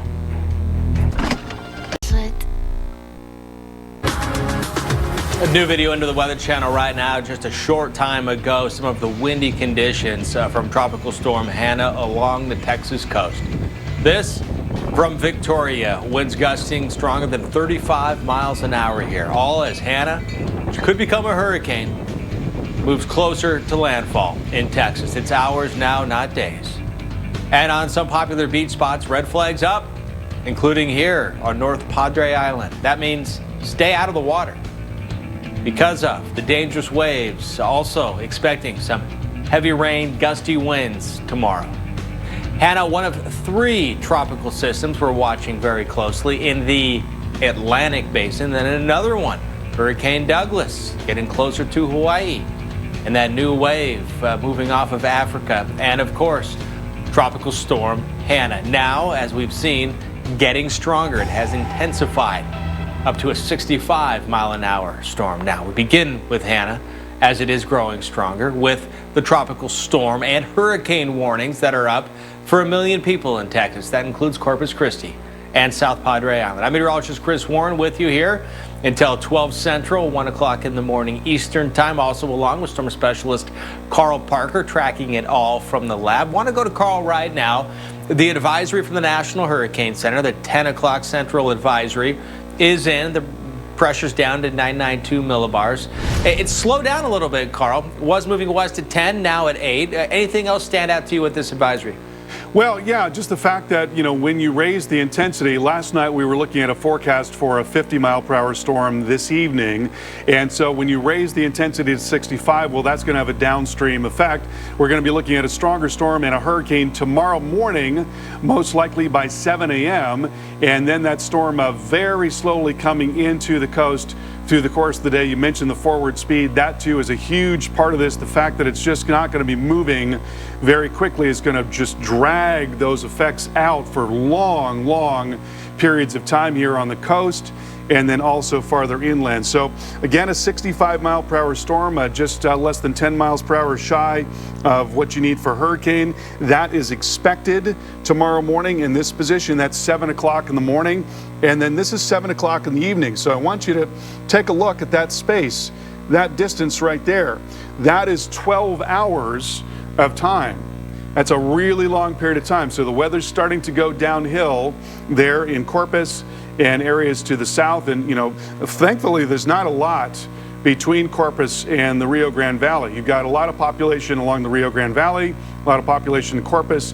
In between, there's just not very much at all there in Kings County. But certainly we could be talking about prolonged wind, very heavy rain in Corpus and in the valley. And then beyond that, there's another 12-hour segment as the storm slowly makes its way across the Rio Grande Valley and towards Laredo. So, you know, this entire stretch here, that's the full day. That's 7 a.m. Saturday to 7 a.m. on Sunday morning, a 24-hour period in which it just doesn't move very much at all. Been a little expansion here. Hurricane warnings farther south, more down into Kings County. And again, as I mentioned, there's not a lot of population in this area. There's a little town that's farther inland called Falfurrias. I was actually there for Hurricane Brett back in the early 2000s. And excuse me, that was actually 1999 when that occurred. And again, there's just not a whole lot down there. One other change I want to tell you about has been this increase in the storm surge potential up to 3 to 5 feet.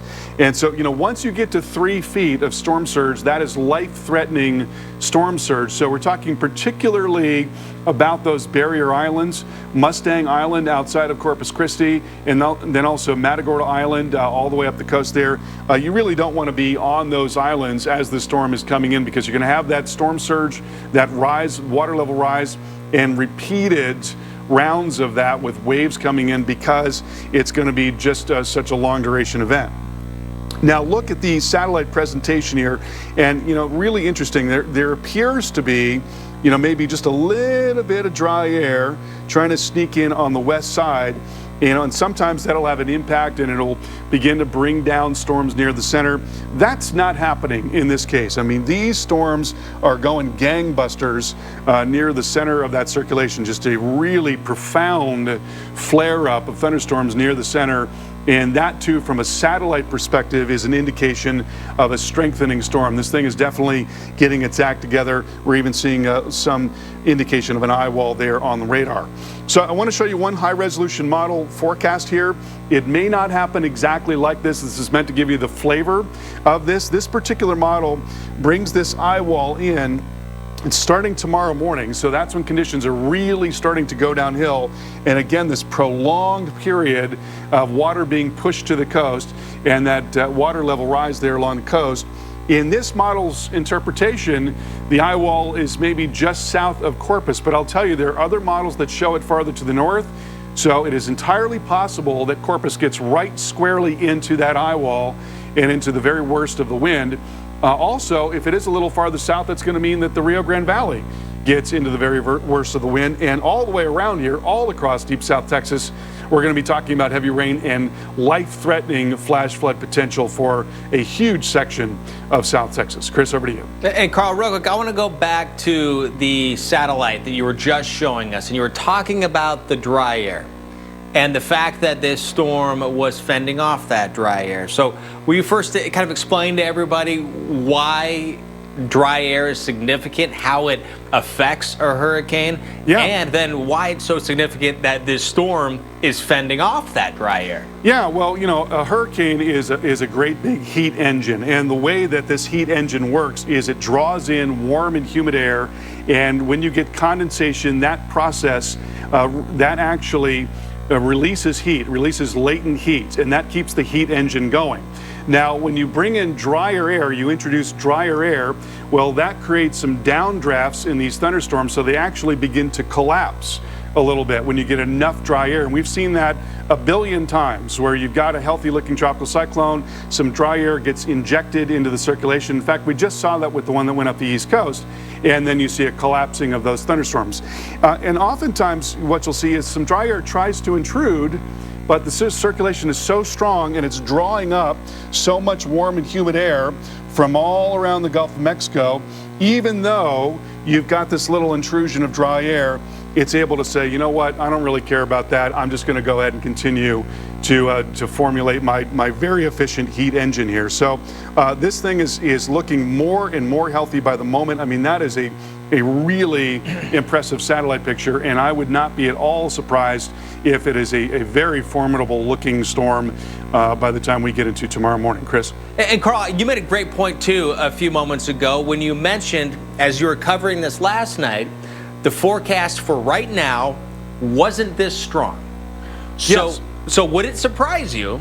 The forecast is a Category 1 tomorrow as makes landfall. Would it surprise you that it's stronger than that? Well, you know, nothing really surprises me in tropical weather. I mean, you know, that's one of the things that I've said for a long time is never say never in tropical weather, because, and particularly in this part of the world, this is a part of the Gulf of Mexico where we have seen storms get very strong. And the storm that I mentioned that I was actually in Falfurrias in 1999 was Hurricane Brett, and that was one that rapidly intensified. It shot up very quickly.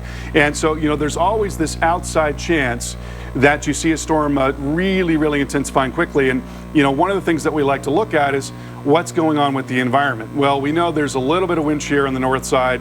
We can see that perhaps there is some dry air that's trying to get into the circulation, but for the most part, the upper level environment is favorable. It's certainly over very warm water. And so, yeah, you know, yes, I would say that it's possible that it could get even stronger than a 75-mile-per-hour storm. One thing that's working against it is time. Basically, I mean, it's just going to run out of time. You've got now probably about 12 hours with the storm out over open water, and so we'll see what it can do in that time. But yeah, I think it's within the realm of possibility that it could be even stronger than 75 miles per hour. All right, Storm Specialist Carl Parker, we'll get back to you here in just a few moments. This is a big heads up for nearly 1 million people under hurricane and tropical storm alerts along the Texas coast as this tropical storm, likely to be a hurricane, gets closer and closer to making landfall. So with that, let's check in with meteorologist Mike Seidel. A hurricane warning is up for here at Port Aransas Beach. We're just north of Corpus Christi in Nueces County, and we're going to be watching the surf ramp up overnight. By tomorrow morning, it's going to be a whole different scene out here. Winds tomorrow as those tropical rain bands come in, initially gusting over 40 miles an hour, and then eventually could gust over 60 miles an hour. Expecting Hanna to become a minimal hurricane, even if it's a strong tropical storm going into our south, we're going to have that onshore push, so the water is going to come all the way up. In fact, with this beach, with little elevation all the way to the dune line, and with a storm surge warning, expecting water 2 to 3 feet above normally dry ground, this entire beach could go underwater. But with the dune line, these buildings are protected. We had a squall approach us late this afternoon, and with it, we had a very strong outflow, gust of wind, took the edge off the heat, but look what happened. It picked up this pop-up tent, and it got blown down the beach, past the lifeguard stand. The only thing that stopped it was a pickup truck. It intersected the pop-up tent, and as that was going on, others out here with all the pop-up tents started taking them down. We can show you what it looked like before this happened. Charles Peak up with the drone, and you can see the surf rolling in. These are about 3 or 4 footers. We're going to see 8, 10, 14 footers just off the coast as Hanna approaches tomorrow morning. Not a good beach day, obviously, with the rain squalls and the rip currents. Also, inland, a big threat of flash flooding. Some areas south of here in South Texas along that 77 corridor could pick up double-digit rainfall. I'm meteorologist Mike Seidel, the Weather Channel, Port Aransas, Texas. And with that possible double-digit rainfall, flash flood watches in effect from south of Houston, including Galveston, all the way down to Brownsville. And also notice the areas inland as well, going a couple, if not a few counties inland away from the Gulf, especially in these areas right here when you're going 4 counties inland away from the Gulf of Mexico, which is a reminder that this storm is going to be bringing a lot of moisture well beyond the shoreline here. And here it is. Here's all of the rain associated with it right now, likely as it intensifies to pick up even more. And through, as we look through the next several hours, more heavy rain coming down. You can see the circle right here where the center is. This is 9 o'clock. Carl also showed us just how long it's going to take to go from like here to here as it's going on shore, going about 12 hours in a very short distance. So that means some areas will just get pounded with rain and relentless. Even if it's not as heavy, and it will be heavy, it's tropical moisture, but even if it's that moderate rain, getting 12 hours of it is not a good deal whatsoever. And we're seeing that with these individual little areas in the darker red. That shows where some of the heavier rain's going to be. So with that, not only is flash flooding a possibility, but in this yellow shaded area, it is likely. And again, this is where somewhere in here, the center of the storm, where there's going to be some of the heaviest rain and some of the strongest winds will be making its way onshore. And again, this goes in quite a ways.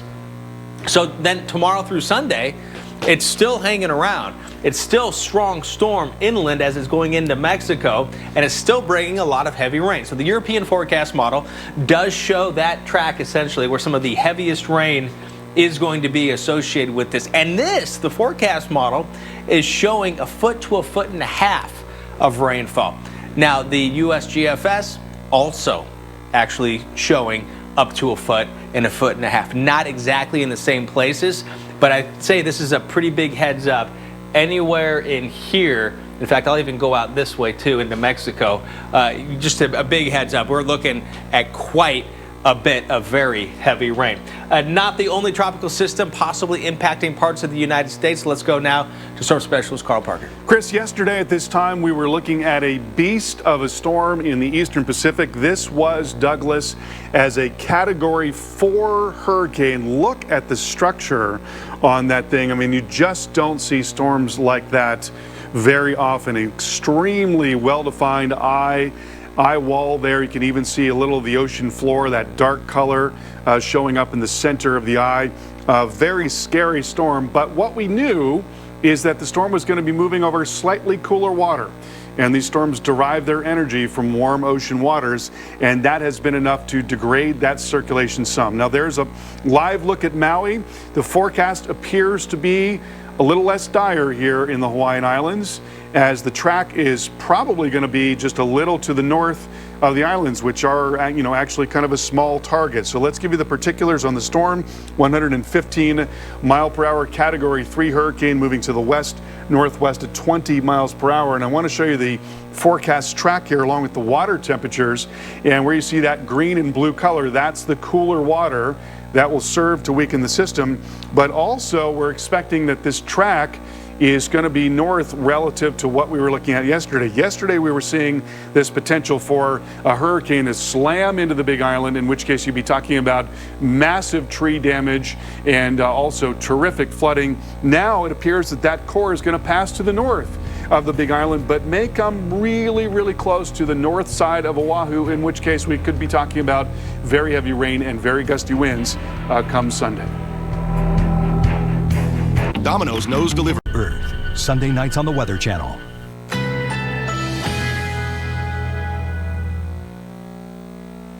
Currently in our area, 74 degrees under fair skies.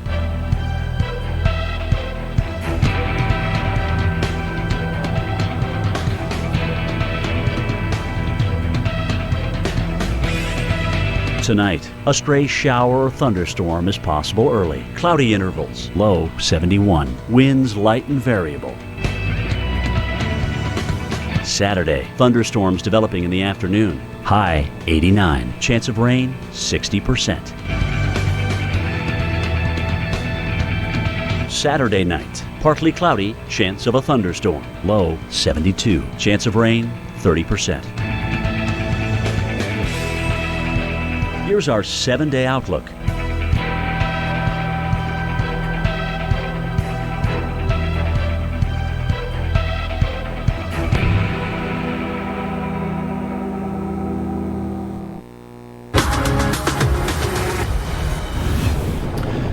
Well, we have some new video here from Galveston showing the winds gusting earlier today with some of these showers and storms coming in associated with Hanna, also elevated, kind of angry seas there as well. We're going to see a lot more of that tomorrow. In Galveston, it's not going to be the worst of situations. We could see a pretty good bit of rain, maybe 3 inches or more of rain in total, with successive waves of showers that come through. Again, an elevated sea and angry sea tomorrow, and then we also expect that there could be some heavier rain in the Houston metro area from time to time. But the worst of this storm is going to be well off to the south, more towards Corpus Christi and more towards the Rio Grande Valley as well. We got a new advisory from the National Hurricane Center. We're now looking at a 65-mile-per-hour tropical storm. So this thing is just shy of being a hurricane. It's forecast to become a hurricane tomorrow morning, and it's going to be coming in very, very slowly. It's got, about a day and a half out over the open water to continue to intensify. So while it's forecast to become a 75-mile-per-hour hurricane, it's possible that it could get even stronger than that, because it does have some time, and it's looking very, very impressive on the satellite picture. We'll show you that in just a moment here. Now 165 miles to the east of Corpus Christi. I do want to show you the new forecast track and intensities. It really is about the same, and so the best guess is that the center of the storm moves in just south of Corpus Christi and moves into the north of the Rio Grande Valley, but it's going to have an impact on all of these areas. The eye wall is obviously where the very worst of the storm is going to be, but it's certainly going to produce quite a bit of heavy rain and strong wind outside of that eye wall. And then in the space of 24 hours, look at the motion there in 24 hours. You see that it's, coming onshore tomorrow morning, moving in through the day. Even Sunday morning, we're still dealing with the impacts in the Rio Grande Valley and areas from south of Laredo and on down towards Harlingen and McAllen. So hurricane warnings are in effect in Corpus. They've also added some counties to the south, including Kings County. There's not a whole lot of population in those areas. The storm surge forecast has come up some, up now to 3 to 5 feet. And so, 3 feet of surge is life-threatening storm surge, so you do not want to be anywhere near the water in this case. We're talking about Mustang Island there, as well as Port Aransas, Matagorda Island, up into Matagorda Bay, and all of these areas, you do want to be away from the coast. There's going to be battering waves coming through, and this is going to last for a long time over a couple of high tide cycles. And as we look at the satellite picture right now, we are seeing where a little bit of dry air is trying to intrude on the circulation right in there, but these thunderstorms are fending that off very, very nicely. You can see this big bursting of deep thunderstorms near the core of that storm. It's a very impressive storm with an eye wall developing right in there. And so, that's the business end of the storm right there, and that is most likely going to be tracking down in this position, perhaps right between Corpus and the Rio Grande Valley. But again, both of those areas are going to be impacted significantly by this storm during the day tomorrow. Chris? And Carl, we know that one of the most destructive parts of most hurricanes, it's not the wind, it's the water, the storm surge. And there is a storm surge threat from Tropical Storm Hanna. Storm surge is very different around the coast, and we want to explain why right now. Storm surge, it's a term that you hear with almost every hurricane. It's associated with high winds, crashing waves, and flooding. As a storm approaches the coast, the ocean floor becomes more shallow and water being pushed by strong winds begins to pile up. Higher storm surge occurs when there is a wide, gently sloping ocean floor, while lower storm surge occurs with narrow, steeply sloped floors. Areas along the Gulf Coast, especially Louisiana and Mississippi, are particularly vulnerable to storm surge because the ocean floor gradually deepens offshore. Conversely, areas such as the east coast of Florida, where the ocean floor is steeper, tends to have less of a storm surge. It's important to be aware of all the dangers. Don't take unnecessary risks. Conditions can change in the blink of an eye. Listen to your local emergency management, and when they tell you to leave, get out. Learn where your evacuation routes are, and if you have to evacuate, move quickly so you don't get stuck in the rush. Stay alert and stay safe. And right now, this is where tropical storm warnings and hurricane warnings are posted along the coastal areas here in Texas and inland. This storm isn't going to die out just like that once it makes its way onshore. The threat for flooding goes even beyond that. And these areas right here, you have 1, 2, 3, or 4 counties inland away from the coast.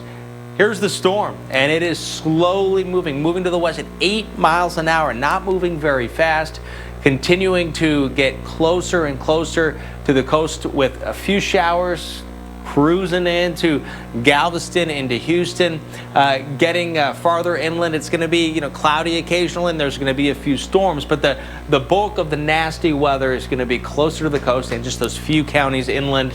And as the afternoon turns into night, heavy rain still falling across parts of Texas from Corpus Christi to Brownsville. That's why flooding, it's not just a possibility, but it is likely tomorrow into Sunday morning, and then continuing Saturday morning, and then continuing again into Sunday morning as well.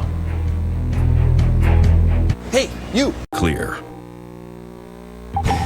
We identify through our street department and our stormwater systems those areas that do flood frequently when we have rain events, and they're prepared, to make sure, and have been out making sure those drainage systems have been cleaned out and ready to take as much capacity as is provided for them through the rain event.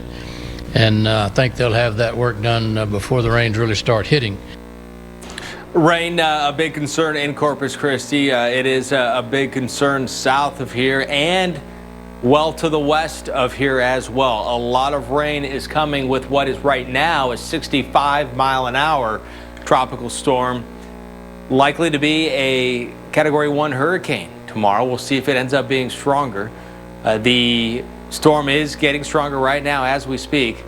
With all of that in mind, tropical storm warnings and hurricane warnings have been posted up and down the Texas coastline from Galveston south all the way down to Brownsville and inland as well. Hurricane warnings, tropical storm warnings, meaning these conditions are expected here and expected sometime tomorrow morning. And your probability is going to go up. In fact, it has gone up just in the past hour or so. We have seen the chances of you getting tropical storm force winds south of Corpus Christi in that purple color is 90%. And it looks like it's pretty much locked in here as the overall the size of that purple as the storm, possibly a hurricane, gets closer to the shore is going to expand, and we're going to see that big threat here for some of the stronger winds here. As far as the timing goes, Corpus Christi, it looks like the worst of it's going to be picking up mid-morning into the afternoon and possibly continuing beyond that as far as the rain goes.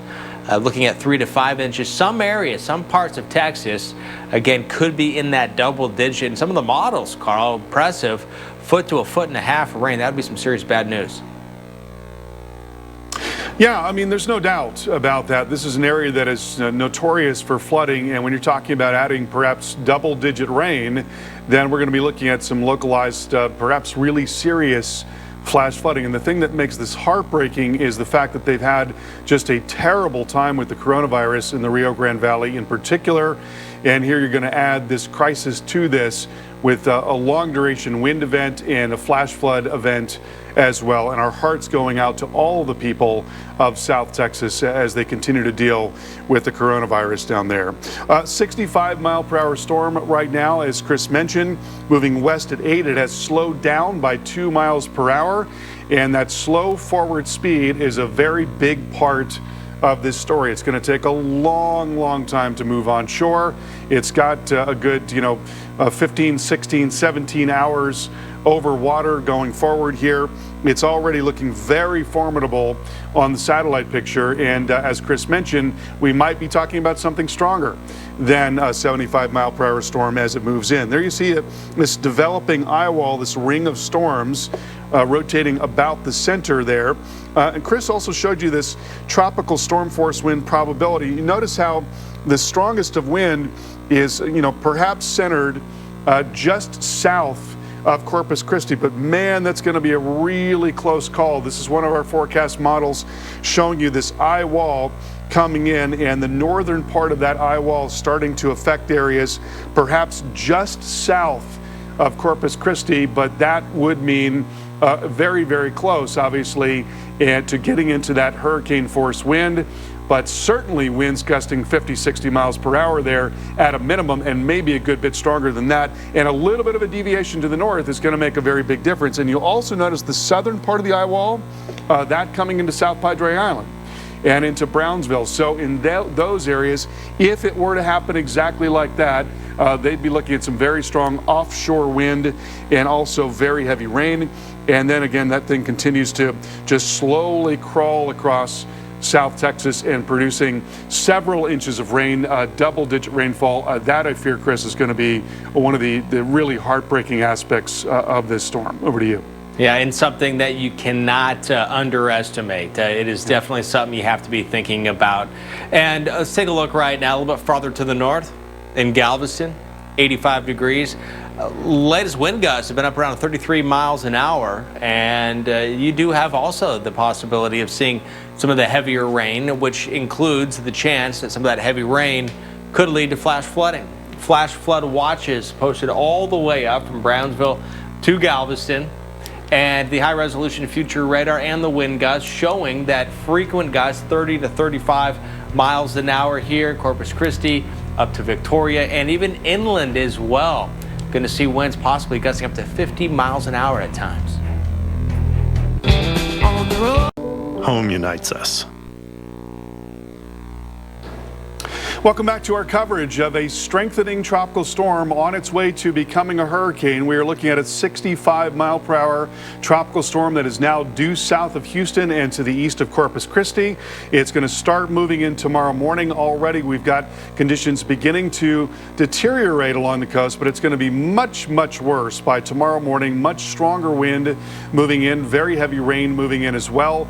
And also storm surge flooding is going to be an issue. 3 to 5 feet. That's the new forecast from the National Hurricane Center for areas along the central Texas Gulf Coast. So right now, as I mentioned, a 65-mile-per-hour storm, and let's take a look at the forecast track and intensities from the Hurricane Center, looking for the storm to become a Category 1 hurricane by tomorrow morning at 7 a.m. If not sooner than that. We're seeing a lot of very impressive structure on the satellite picture. And, keep in mind that intensity forecasting is difficult. And this is also one of the areas of the Gulf of Mexico where sometimes storms intensify a little bit more quickly than you think they might. And so we certainly could see a storm that is even stronger than that. The other important part about this forecast is the very slow forward speed. So that is a 24-hour period from 7 a.m. Saturday to 7 a.m. Sunday. It takes that long for the storm to move in and to move across South Texas. So an extremely long duration of storm surge, of heavy wind, and also very heavy rain across this region. 3 to 5 feet is the storm surge forecast from, say, Matagorda Bay and Matagorda Island on down into Mustang Island, Port Aransas, and all of those bays as well. So you do not want to be near the coast. It's going to be a lot of wave action in these areas, and it's just going to be really rough during the day tomorrow. When you look at the satellite presentation here, you see this big bursting of thunderstorms near the center. It's got sort of an ominous appearance, and that's for very good reason. That is an organizing storm. It's definitely developing an eye wall at this time. You can actually make out this ring of storms. That's the business end of the storm right there. And we think that that's really going to start moving in tomorrow, as I mentioned. So tomorrow morning, we're seeing this really strong onshore push and a serious threat for storm surge flooding at that time. Winds picking up in Corpus, maybe 40 to 50 miles per hour. But what I want you to notice is the time here. So that's 10 o'clock in the morning. Then we'll take it into 2 o'clock in the afternoon. Winds still gusting 50 to 60 miles per hour in Corpus, picking up in Brownsville and SPI, moving into Falfurrias there, all along that 77 corridor. Then we go into 8 o'clock.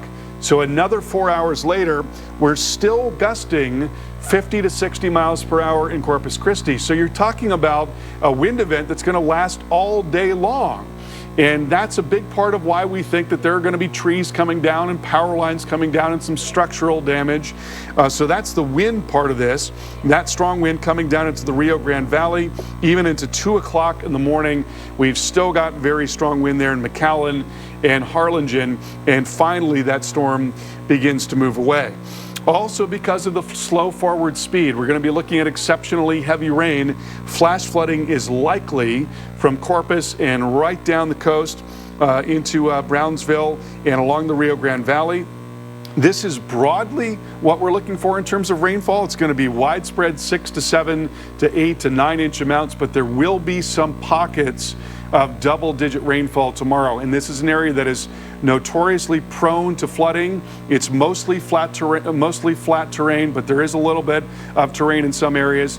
And it's also very dry ground, generally speaking. There has not been a lot of rain so far this year, and that means there's going to be a lot of runoff.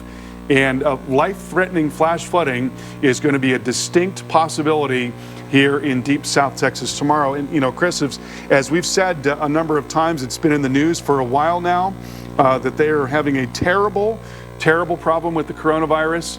And, you know, here you're adding all of the complexities of a storm on top of that. And this is the thing that we've been fearing since the beginning of this hurricane season, that people would have to deal with both the coronavirus and also a storm like this coming in. And we're still trying to figure out exactly what we're going to be dealing with in terms of Hanna.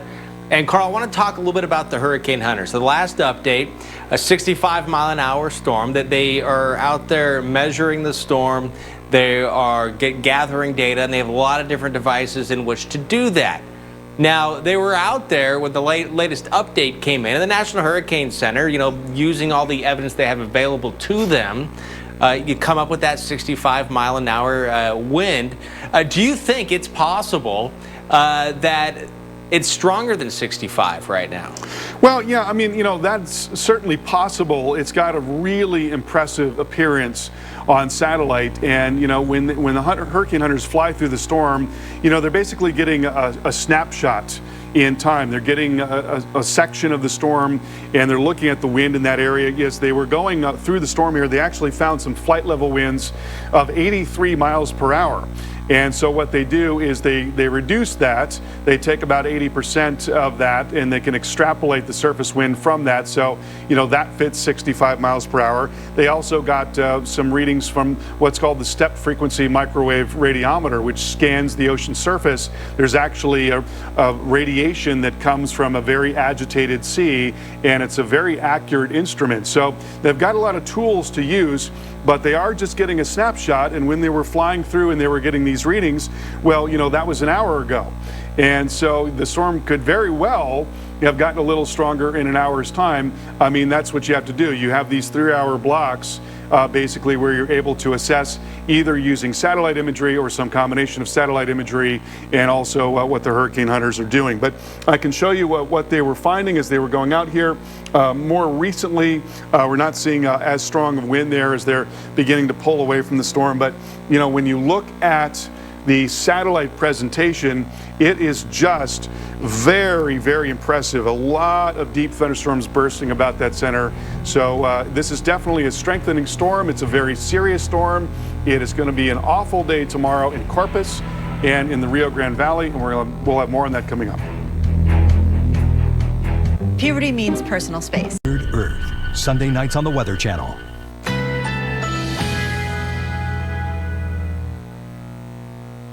Currently in our area, 73 degrees under clear skies.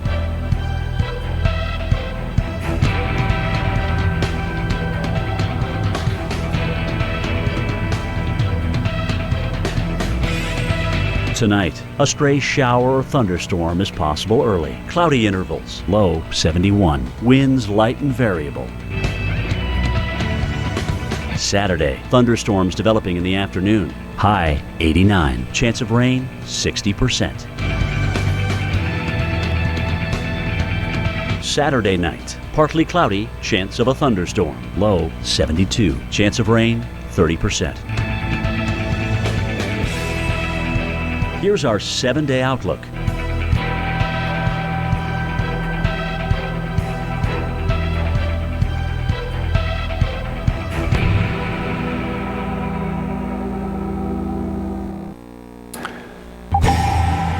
Winds are picking up along the Texas coast. This is from Port Aransas earlier today. Our Mike Seidel was out there watching this tent getting blown down pretty rapidly down the beach there. And we expect to see winds that are far stronger coming in tomorrow morning. It's going to be just an awful day along the central and southern part of the Texas coast.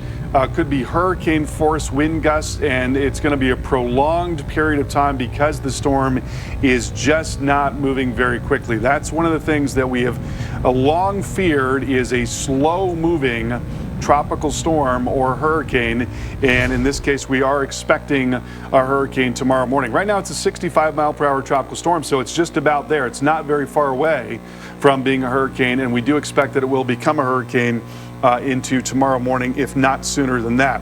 Moving west now at 8 miles per hour. Here's the forecast track, expecting for the storm to be a 75-mile-per-hour hurricane. It's possible that it could strengthen even more than that. We certainly can't rule that out, and it's most likely going to be moving in somewhere between Corpus and the Rio Grande Valley and SPI, but we're going to be looking at very serious impacts in Corpus, very serious impacts in the Rio Grande Valley, storm surge impacts much farther to the north because of that broad onshore flow from Corpus and Mustang Island, Port Aransas on up into Matagorda Bay, Matagorda Island, well up the coast there into Port O'Connor as well. And we're looking for 3 to 5 feet of storm surge in those areas. So that is life-threatening storm surge.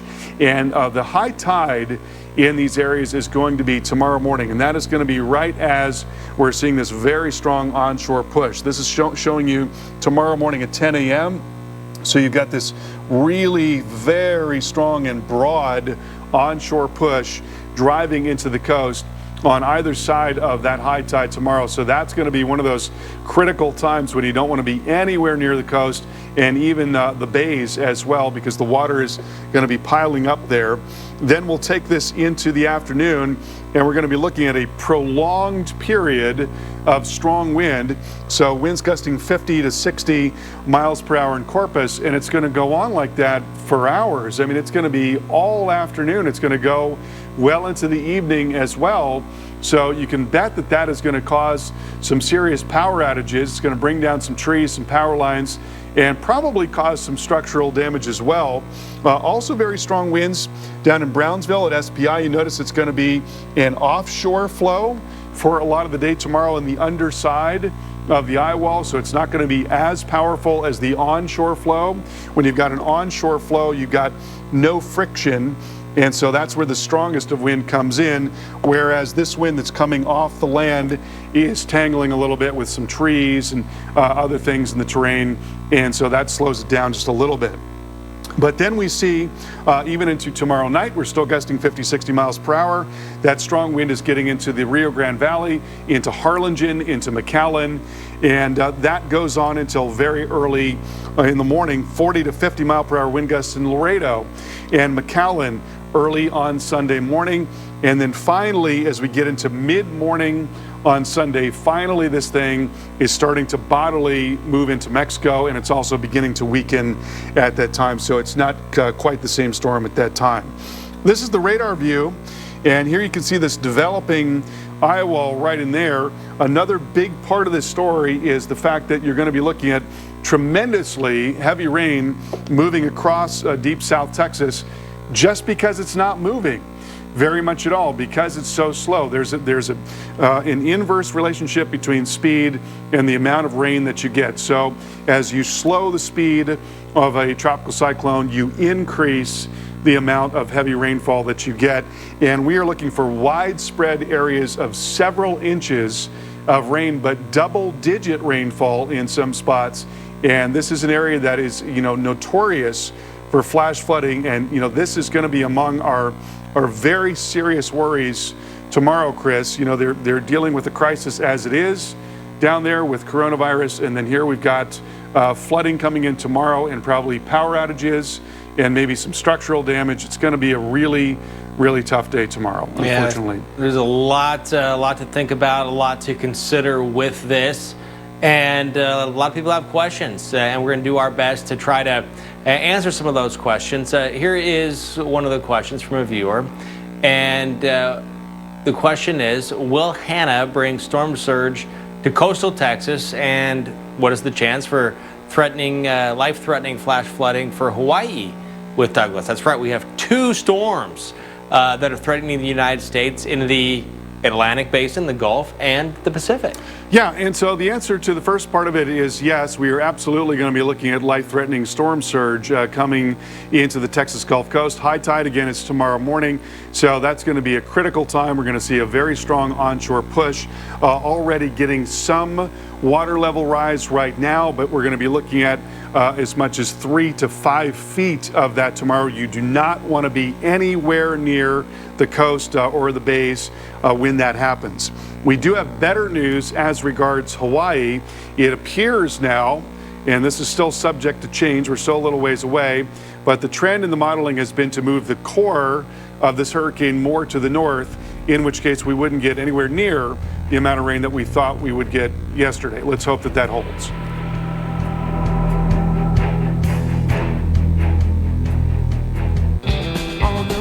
For everyone, sort of.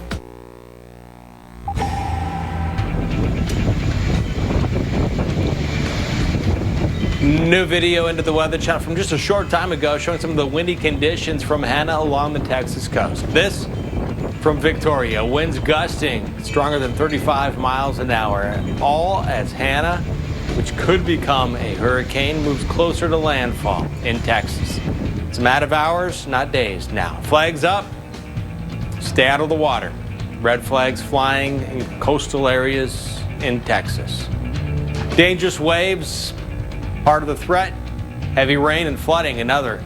Gusty winds also likely tomorrow. We begin though with Hanna, the storm that could be a hurricane. Tropical storm and hurricane warnings are already up in Texas for over 1 million people. That includes Corpus Christi, South Padre Island. I want to thank you for staying with us or joining us here on the Weather Channel. I'm meteorologist Chris Warren. We're with you until midnight Central, 1 o'clock in the morning Eastern Time. Myself and storm specialist Carl Parker. We're tracking it all for you. Want to go now to storm specialist Carl Parker, who is in the lab tracking this. And Carl, as we look at this, the storm is gathering strength. I've been looking at some of these hurricane forecast models. It looks like it's got a ways to go as far as the strengthening, and it could be stronger than we thought it would be just 5-6 hours ago. Yeah, I mean, you're talking about another 16 hours out over the open water, so a lot of things can happen in that time, particularly when you've got a favorable environment. We've got generally lighter winds over the system. That is favorable for strengthening. The water temperatures are, of course, very warm. This is a part of the Gulf of Mexico where storms tend to get stronger. We've seen a number of storms over the years rapidly intensify in this area of the Gulf of Mexico. So certainly there's going to be concern that it gets even stronger than 75 miles per hour. But that is the forecast right now, and the storm is definitely looking very healthy on the satellite. 65 mile per hour storm moving west at 8 miles per hour, and that forward speed, a very big part of this story. Saturday morning, we expect that it will be a hurricane at that time as it is closing in on the coast. That's 7 a.m. I want you to see these 2 forecast points right there. That distance, that's 24 hours. That is Saturday morning, 7 a.m. to Sunday morning at 7 a.m. That is a very long period of time for that storm to be moving in to South Texas, moving across South Texas, and finally starting to move out by the time we get into the middle of the day on Sunday. So it's going to be a prolonged period of all of these effects. Now, there are storm surge warnings in effect from Mustang Island on northward into Matagorda Island and into all of the bays as well. Matagorda Bay, there's going to be a big onshore push, and we're looking at the threat of 3 to 5 feet of storm surge. That is life-threatening storm surge. You do not want to be on the barrier islands. You do not want to be anywhere near the bays as well when this is coming in. And I want to show you the timing of this. Now, already we are seeing some water level rise along the coast. You notice that the wind is largely a longshore wind. It's not pressing into the coast, it's going along the coast. That's going to change really dramatically tomorrow morning, and right as we are seeing a high tide. You've got a high tide in Corpus tomorrow morning about 8 o'clock in the morning, another high tide at about 7 o'clock at night, and we'll be seeing an onshore push right through those periods. So here's a look at the winds. There we are right now. We go into tomorrow morning and right into Mustang Island, right into Port Aransas, right into Matagorda Island as well. In all of those areas, right as we're seeing high tide, you've got this maximum push of very strong wind, and that is going to be a critical period tomorrow morning when we're going to be looking at those elevated storm surge values. And again, by the time you get to 3 to 4 to 5 feet of storm surge, that is life-threatening. You just don't want to be around the coast at that time. Here we go into the middle of the day, and you've got very strong winds coming into Corpus Christi, 40, 50 miles per hour. That's going to go on for the rest of the day in Corpus. It's going to be a prolonged wind event in Corpus. We'll take it into the evening. Again, as I mentioned, there's another high tide at that time. We're still seeing an onshore push of wind at that time, so another critical time for storm surge, perhaps not as critical as tomorrow morning, but still we'll be looking at a pronounced onshore flow right as the high tide is coming in. So winds are still very strong in Corpus and very strong also in the Rio Grande Valley, gusting of 40, maybe 50, 60 miles per hour, and that'll go until, say, 2 o'clock in the morning there in the Rio Grande Valley. So, you know, again, this is what we mean by a long duration event. It's going to be really difficult for that reason, so make sure you've got all your ducks in a row. It's finally starting to wind down by the time we get into the middle of the day on Sunday. You look at the satellite presentation here, a little bit of dry air trying to come in on the east side, or excuse me, the west side of the circulation, but man, there's just this tremendous bursting of thunderstorms near the center. This is definitely an organizing storm. It's definitely on its way to becoming a hurricane. Here you see the eye wall, very well developed eye wall showing up right in there, and that is what is going to be moving in to areas probably just south of Corpus. I mean, that is, you know, it's not a perfect eye wall by any means right now, but it's definitely getting more organized and getting really close to becoming one. So this thing is just about to the point where it's going to be a hurricane. And then here you see the flash flood potential in deep South Texas. That too, Chris, has us really worried as you're talking about, you know, several inches broadly, but in localized areas, easily double-digit rainfall. And, you know, this is an area that is notorious for flash flooding.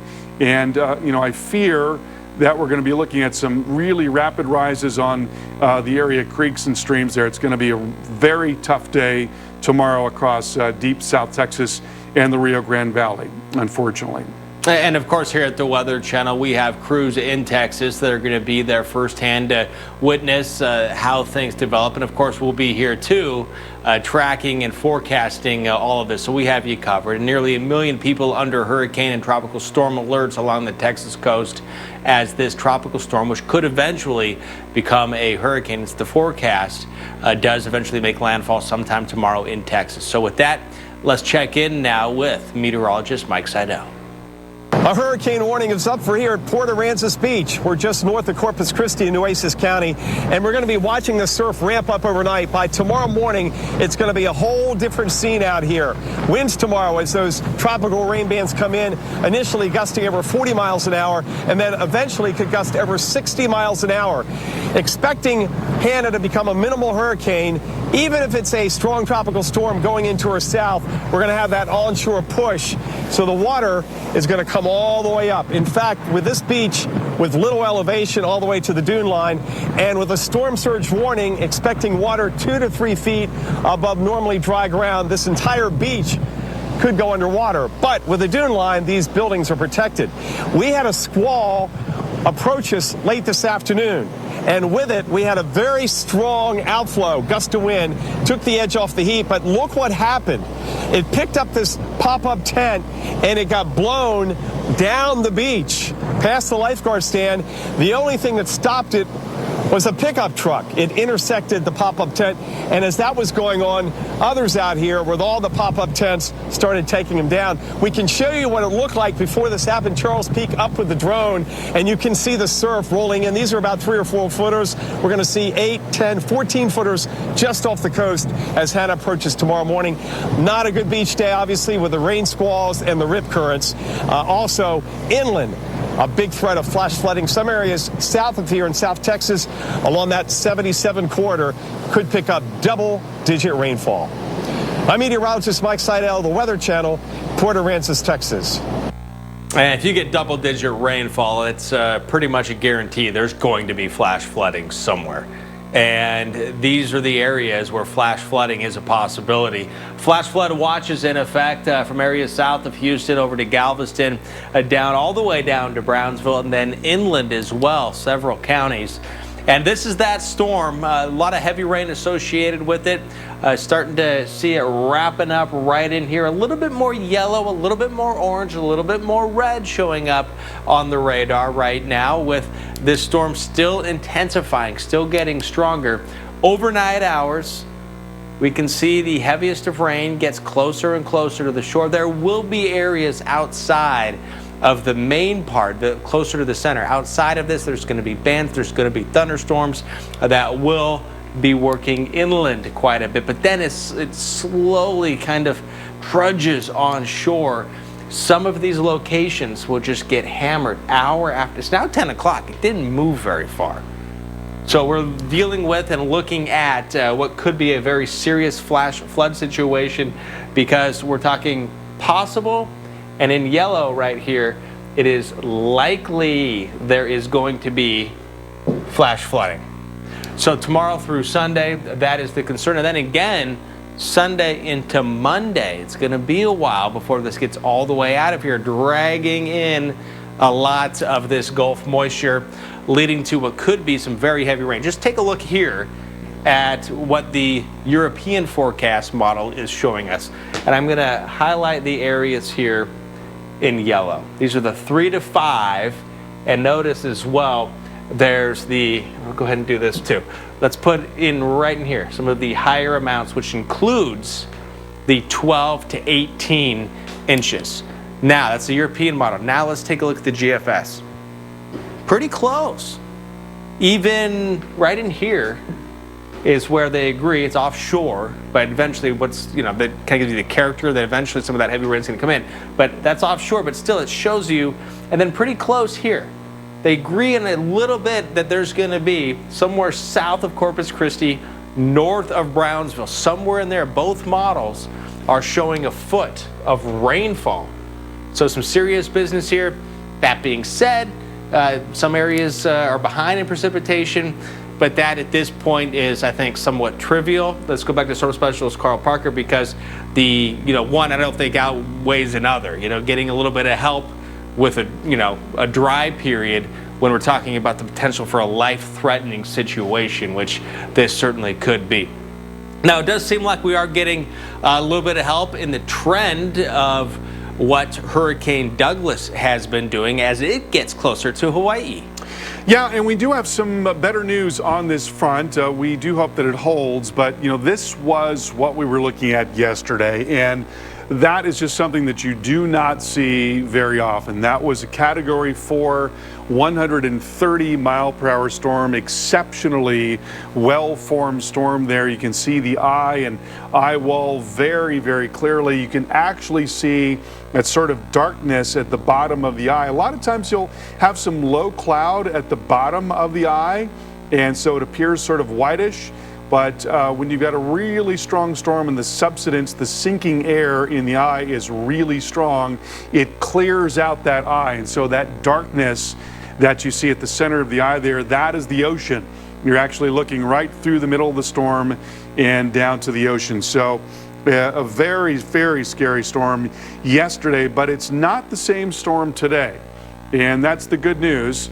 And it's also not quite on the same path today. And let's hope, as I mentioned, that holds. There's a live look at Maui, and beautiful as always. It appears now that the worst of this storm is going to mostly be offshore relative to the islands. The islands are a relatively small target sitting out there in the ocean. And so we do think that there's a good chance that you'll see, some impacts, but not the worst of impacts from this storm. So right now it's a 115 mile per hour Category 3 hurricane moving to the west-northwest at 20 miles per hour. When you look at the satellite presentation here in just the last 6 hours, we've seen some degradation of that eye there, and we knew that this was the type of thing that was going to happen because the storm is moving away from warmer water. The warmer water that is generally supportive of the development and maintenance of tropical cyclones is 80-degree water. That's indicated by that yellow. And now that it's gotten up into the green and into the blue here, that is water that's a little bit cooler than what is necessary, what is optimal for tropical cyclones. And so that's a big part of why the storm is not the same storm. But even if you had a minimal hurricane, a 75 mile per hour hurricane coming into Hawaii, that's still a really big deal. We've seen that, we saw that with Isel. It actually crashed right into the Big Island, and the result was widespread tree damage and power line damage. Now it appears that the bulk of this storm is going to be offshore. It's certainly going to be gusty along the islands and maybe pretty rough on Sunday in Oahu in particular because it's a little farther north. So we are still going to be looking at some serious impacts potentially from this storm, but it looks like it might not be quite the same situation. One thing in particular that stands out is that the rainfall amounts are not nearly what we were looking at yesterday. So again, let's hope that this forecast trend holds. Chris, over to you. Yeah, let's certainly hope. A little close for comfort, though, I think there. Meanwhile, getting closer to South America, Tropical Storm Gonzalo with a 40 mile per hour sustained wind estimated with this. It's moving to the west at 17 miles an hour and continuing into the Caribbean Sea. And as it does, expected to weaken during the course of the weekend. And the forecast, some of the different models that we look at, just keep it on its southerly trek regardless of the actual strength of it. However, if your plans take you or you find yourself in some of the windward islands here, tropical storm warnings are posted right now. So Gonzalo, the chance for seeing some of the stronger winds, it's there, it's a possibility. Not a great chance at the lower end as this does continue to weaken. What's not weakening right now, Tropical Storm Hanna. We'll have the latest on that after this. Sunday nights on the Weather Channel.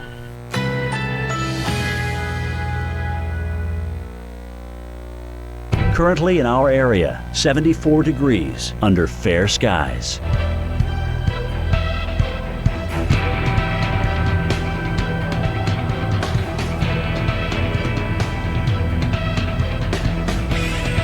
Tonight, a stray shower or thunderstorm is possible early. Some clouds, low 71. Winds light and variable. Saturday, partly cloudy with an afternoon shower or thunderstorm. High 90. Chance of rain 60%. Saturday night, partly cloudy. A stray shower or thunderstorm is possible. Low 71. Winds light and variable. Here's our 7-day outlook.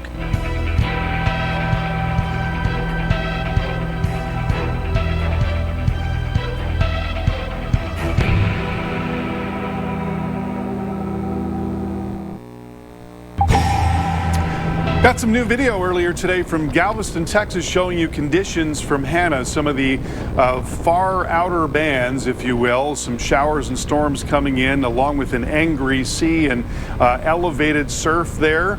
We're going to see a lot more of that tomorrow. It's not going to be an easy day in Galveston. Certainly it's going to be kind of rough along the beaches, and also we're looking for about 3 inches or more of rain and maybe a couple of inches in Houston. So wet and breezy there in southeast Texas tomorrow, but not nearly what it's going to be farther south. The main part of the storm coming in near Corpus Christi, points farther north, all the way up to Matagorda Bay, are going to be looking at life-threatening storm surge closer to Corpus Christi, and then south of there, Kleberg County, and then down towards Brownsville, the Rio Grande Valley. Those areas will be in for very strong wind, a long duration wind event, and also heavy rain. And we're talking about potentially flash flooding, life-threatening flash flooding in inland areas. So 65-mile-per-hour storm right now. This is the forecast track and intensities from the Hurricane Center. Looking for it to be a hurricane tomorrow morning, if not sooner than that. It certainly looks very organized on satellite right now. And then it's going to be moving in really slowly. I mean, this is a 12-hour period from there to there. It's just not moving very quickly at all, and that's why we're going to be talking about an extended period of heavy rain and wind. Now, you look at the satellite presentation, you see this tremendous bursting of very tall thunderstorms about that center. So it's just looking meaner and meaner as we go. It certainly does look like it's on its way to becoming a hurricane. And right in there, that is a developing eye wall. We're seeing more structure, and it's not, not perfectly well formed, certainly not like what you would see with a well-developed hurricane, but we're definitely seeing the beginnings of an eye wall right there, and that's going to be the real business end of this storm. Now, as I mentioned, that eye wall may come in just to the south of Corpus and more towards Kleberg County and Kingsville there. That's a relatively unpopulated stretch between Corpus and Kingsville and down towards Brownsville and McAllen. But still, there are some towns there, and we'd be looking at perhaps the eye wall coming right into those areas. Now, that does not mean that we'd get off without any impact in Corpus. Quite to the contrary, we'd be looking at 50, 60 mile per hour wind, probably developing in the middle of the day in Corpus and then going through the rest of the day. So again, a really prolonged period of strong wind. Here you see the onshore flow that'll be coming up. High tide tomorrow, 7 to 8 o'clock in the morning, and that's when we're going to be looking at a maximum water level rise along the coast there, life-threatening storm surge all the way up the coast into Matagorda Bay and Matagorda Island. And then the storm continues to slowly come in the afternoon, just pounding the Corpus Christi area with strong wind and heavy rain. We're also seeing that heavy rain down at SPI and Brownsville and getting into McAllen and into Hidalgo County. And then we go into Saturday evening, and you can see that really well-developed eye wall there could very well still be a hurricane at that time as it's moving in, even into late tomorrow, and then it continues to slowly come across the rest of the Rio Grande Valley. So life-threatening inland flooding, as I mentioned, also a really big concern with this storm. Chris, over to you. And Carl, we know that one of the most destructive parts of any hurricane, it's not the wind, it's the water, the storm surge. And there is a surge threat from Tropical Storm Hanna up and down the Texas coastline. And storm surge is very different around the coast. In this Hurricane IQ, meteorologist Kelly Cass shows us why you shouldn't ignore the potential danger and what to do when you get the warning.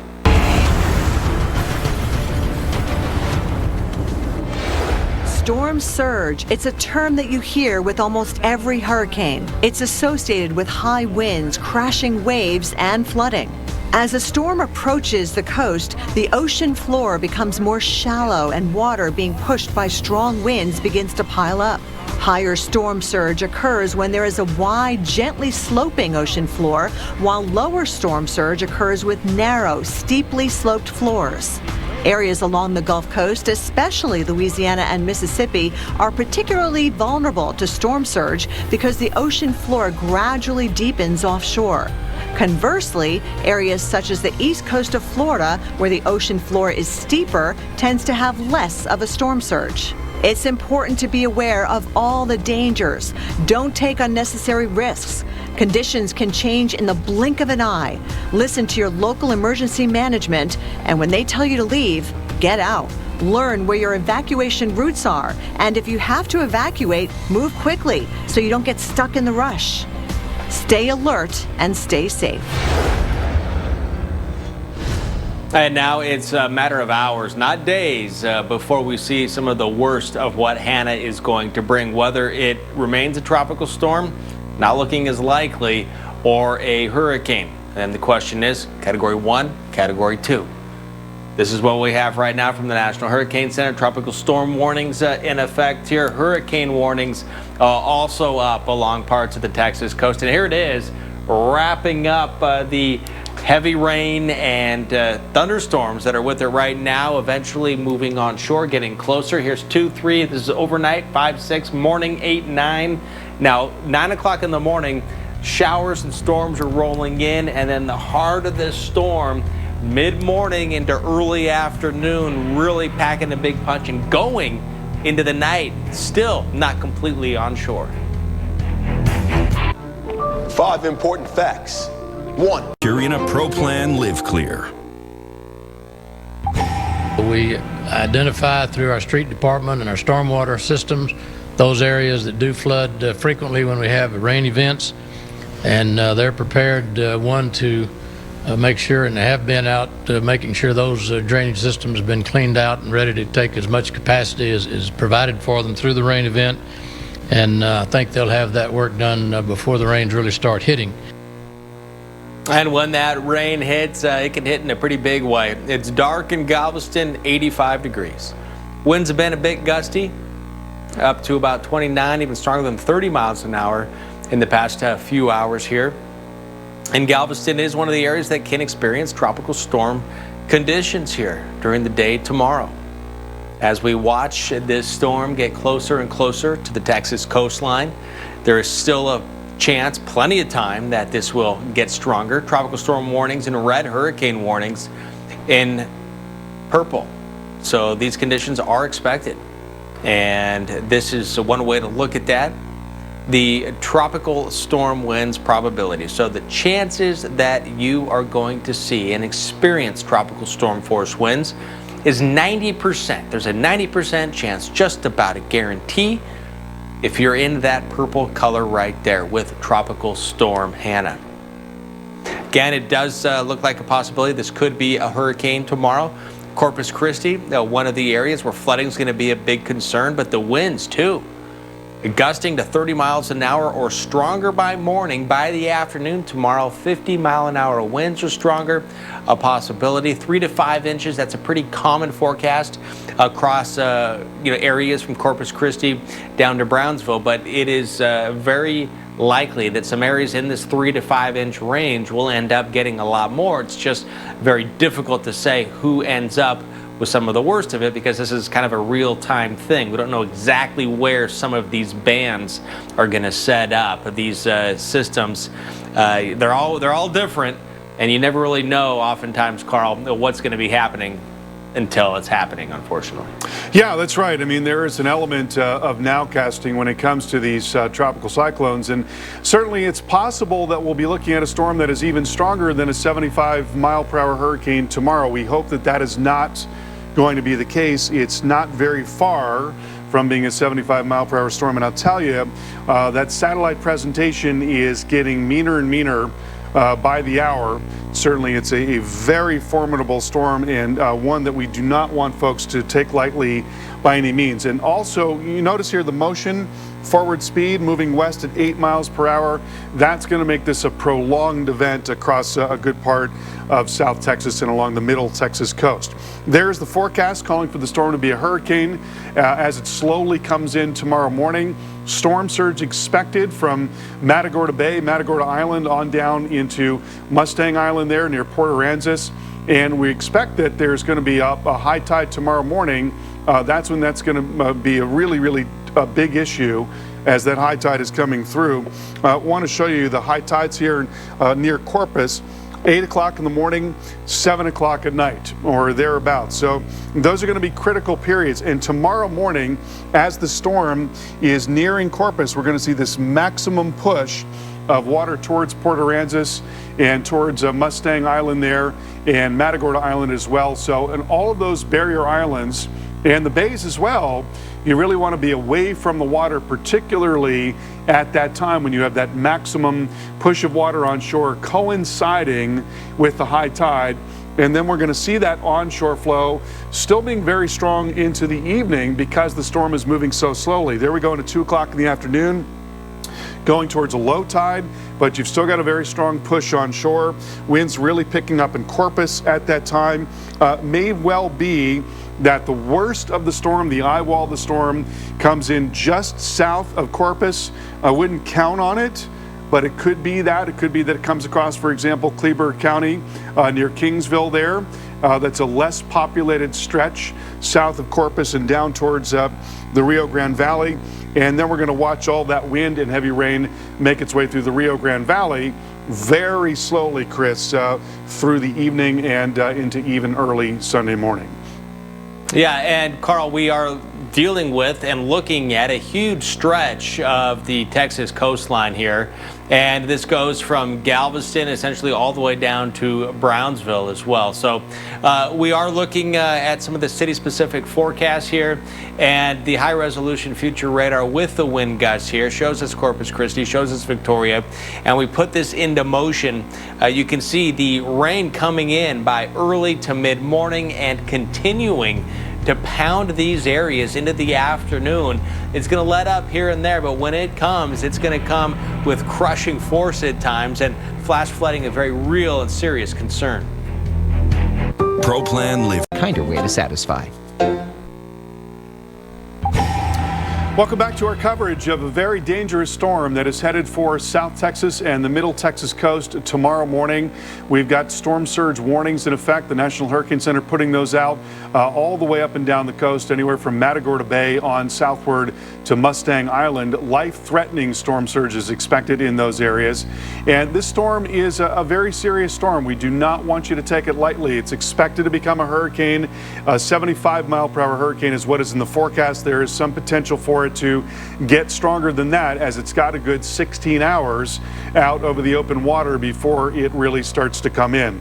65-mile-per-hour storm right now, moving west at 8 miles per hour. That forward speed is a really critical part of this story because it's just not going to move very quickly across South Texas. It is going to be a prolonged period of very strong wind in Corpus and then down into the Rio Grande Valley.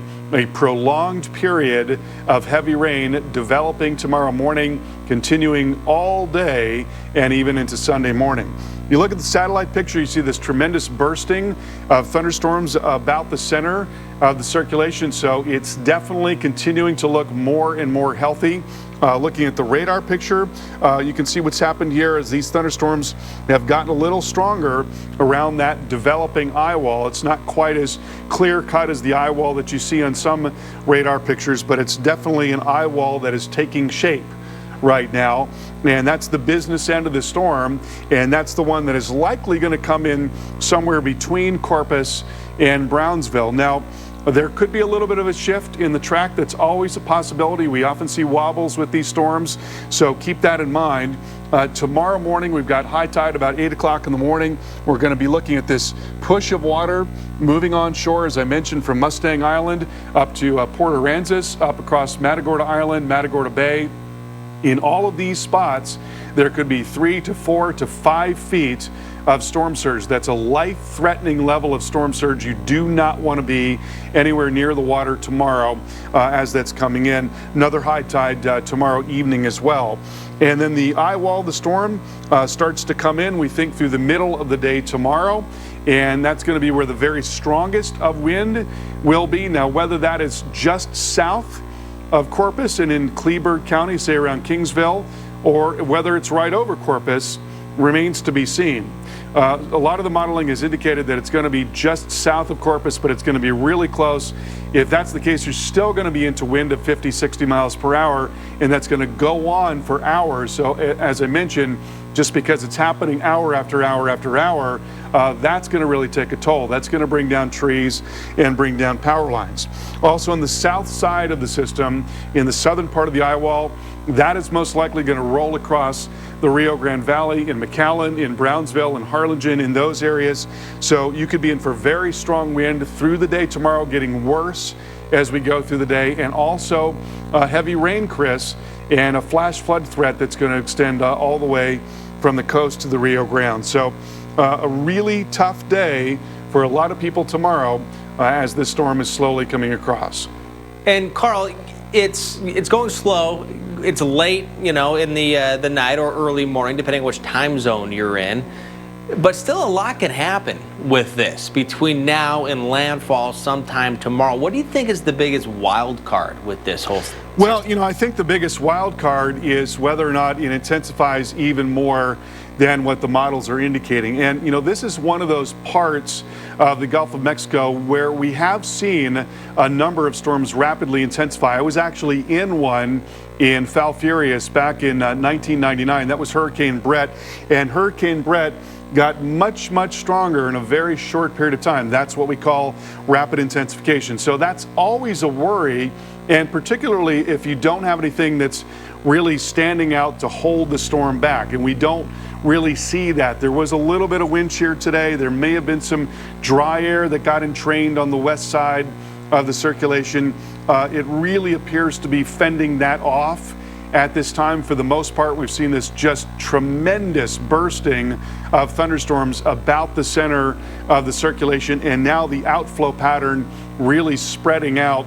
Looks like in pretty much all quadrants, maybe a little restricted on the northwest side, but you know, in terms of the upper level environment, it appears to be an awfully favorable upper level environment. And we know, of course, there's a lot of warmth in the water in the Gulf of Mexico, and there's a depth to that warmth as well.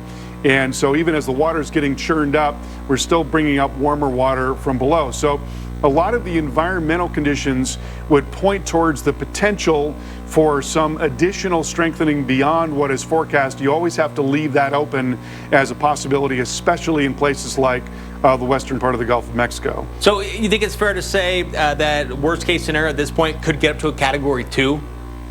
Boy, I don't know. I don't know if I would go quite that far. I guess it's possible. The thing I've always said is, never say never. Right. But if you think about the time period, I mean, that's the one thing. I mean, you'd have to have a really, a period of all, rapid intensification, most likely, for it to jump up, 30 miles per hour like that in this, next 15, 16 hours. Okay, Carl. Then the next thing is we're looking at how strong is it's going to get. There's a lot of ingredients favorable for development, but what do you think is the best case scenario out of this? Well, I think the best case scenario is, that it's got a relatively, and it does right now, it's got a relatively confined core. That's where the very worst of it is. You can see that pretty clearly on the radar picture. If that relatively confined core stays that way, if it maintains that shape, and it comes down here in these areas that are between Corpus and Brownsville, where they're not as populated, not nearly as populated as Corpus.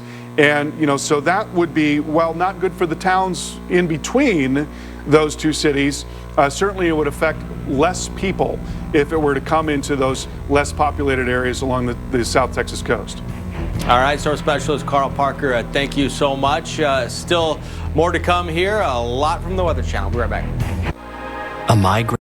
Sunday nights on the Weather Channel.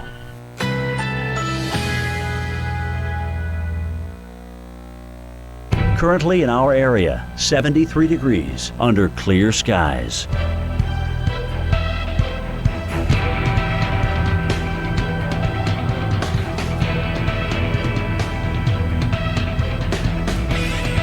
Tonight, a stray shower or thunderstorm is possible early. Some clouds, low 71. Winds light and variable.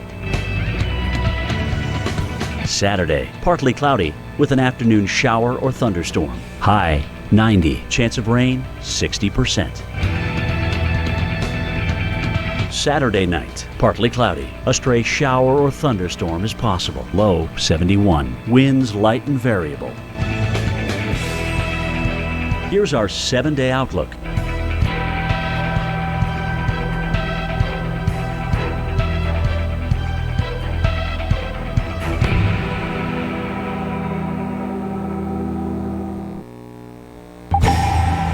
Winds are picking up along the Texas coast. This is from Port Aransas earlier today. Folks trying to get one more beach day in because it's going to be just awful. Tomorrow, we expect to see not only very strong winds there, winds could be gusting 50, 60 miles per hour in that area. Not only that, but also a storm surge. And we're talking about potentially 3 to 5 feet of storm surge in that area and along Mustang Island, up into Matagorda Island, along Matagorda Bay, all of those bays there. Life-threatening storm surge with high tide coming in tomorrow morning and again, another high tide coming in the evening as well. It's going to be a really tough day and a prolonged event with this very slow-moving tropical storm and soon-to-be hurricane. So here's the latest advisory from the National Hurricane Center. We got a new advisory at 11 p.m. Eastern, 10 p.m. Central. 65-mile-per-hour tropical storm. So that was a pretty big jump from a 50-mile-per-hour storm as the hurricane hunters were out in the storm looking at some really strong winds at the surface and also at flight level. And they're able to extrapolate winds at the surface based on those flight level winds. It's moving west at 8 miles per hour. This has been a critical part of this story. So it's going to be slowly coming in, slowly moving through, initially having the greatest impact along the coast and then moving into the Rio Grande Valley. And it's going to be just a day-long deluge and wind event, and very tough for that reason. 3 to 5 feet of storm surge, as I mentioned, along the middle Texas coast. You do not want to be anywhere near the coast when that comes in. And, you know, look at the satellite presentation here. You see there's a little more symmetry to the cloud pattern. The outflow is spreading out very nicely in a lot of directions. The environment is generally very favorable. And as the storm is getting a little bit closer, we're now getting a better look at a developing eye wall. It's not well formed right yet, but that is definitely an eye wall that is forming. And so this thing is again on its way to becoming a hurricane. So let's talk a little bit about wind and how this is going to shape up tomorrow. There's tomorrow morning at 8 o'clock in the morning. This is when we're going to have a high tide around Port Aransas and Corpus Christi. You've got this maximum push of onshore flow coming into those areas. So again, you want to be away from those most vulnerable barrier islands and from the bays as well. That's where we're going to be looking at the water level rises, really maximizing with that high tide. And then the eye wall is going to start to move in. Now, you know, whether it comes directly into Corpus or just south of Corpus, well, that's going to make a difference in terms of the maximum wind. We think that either way, you're going to be in for a really tough day with winds gusting 50, 60 miles per hour, developing late morning, and then going through most of the rest of the day. So just hour after hour after hour of strong wind and also the very heavy rain coming down. See the eye wall coming in there, perhaps to the south, maybe around Kleberg County and Kingsville.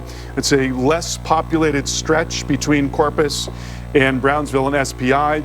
And then the center of the storm drops down and into the Rio Grande Valley, into McAllen, Hidalgo County, into Brownsville, some of the areas that have been hit very, very hard by the coronavirus. And we are so sorry to report that this storm is coming to you. This is going to be a crisis on top of a crisis, and it's just awful to think about how this is going to stretch the resources down there. And again, our hearts going out to all of the people of South Texas and the Rio Grande Valley.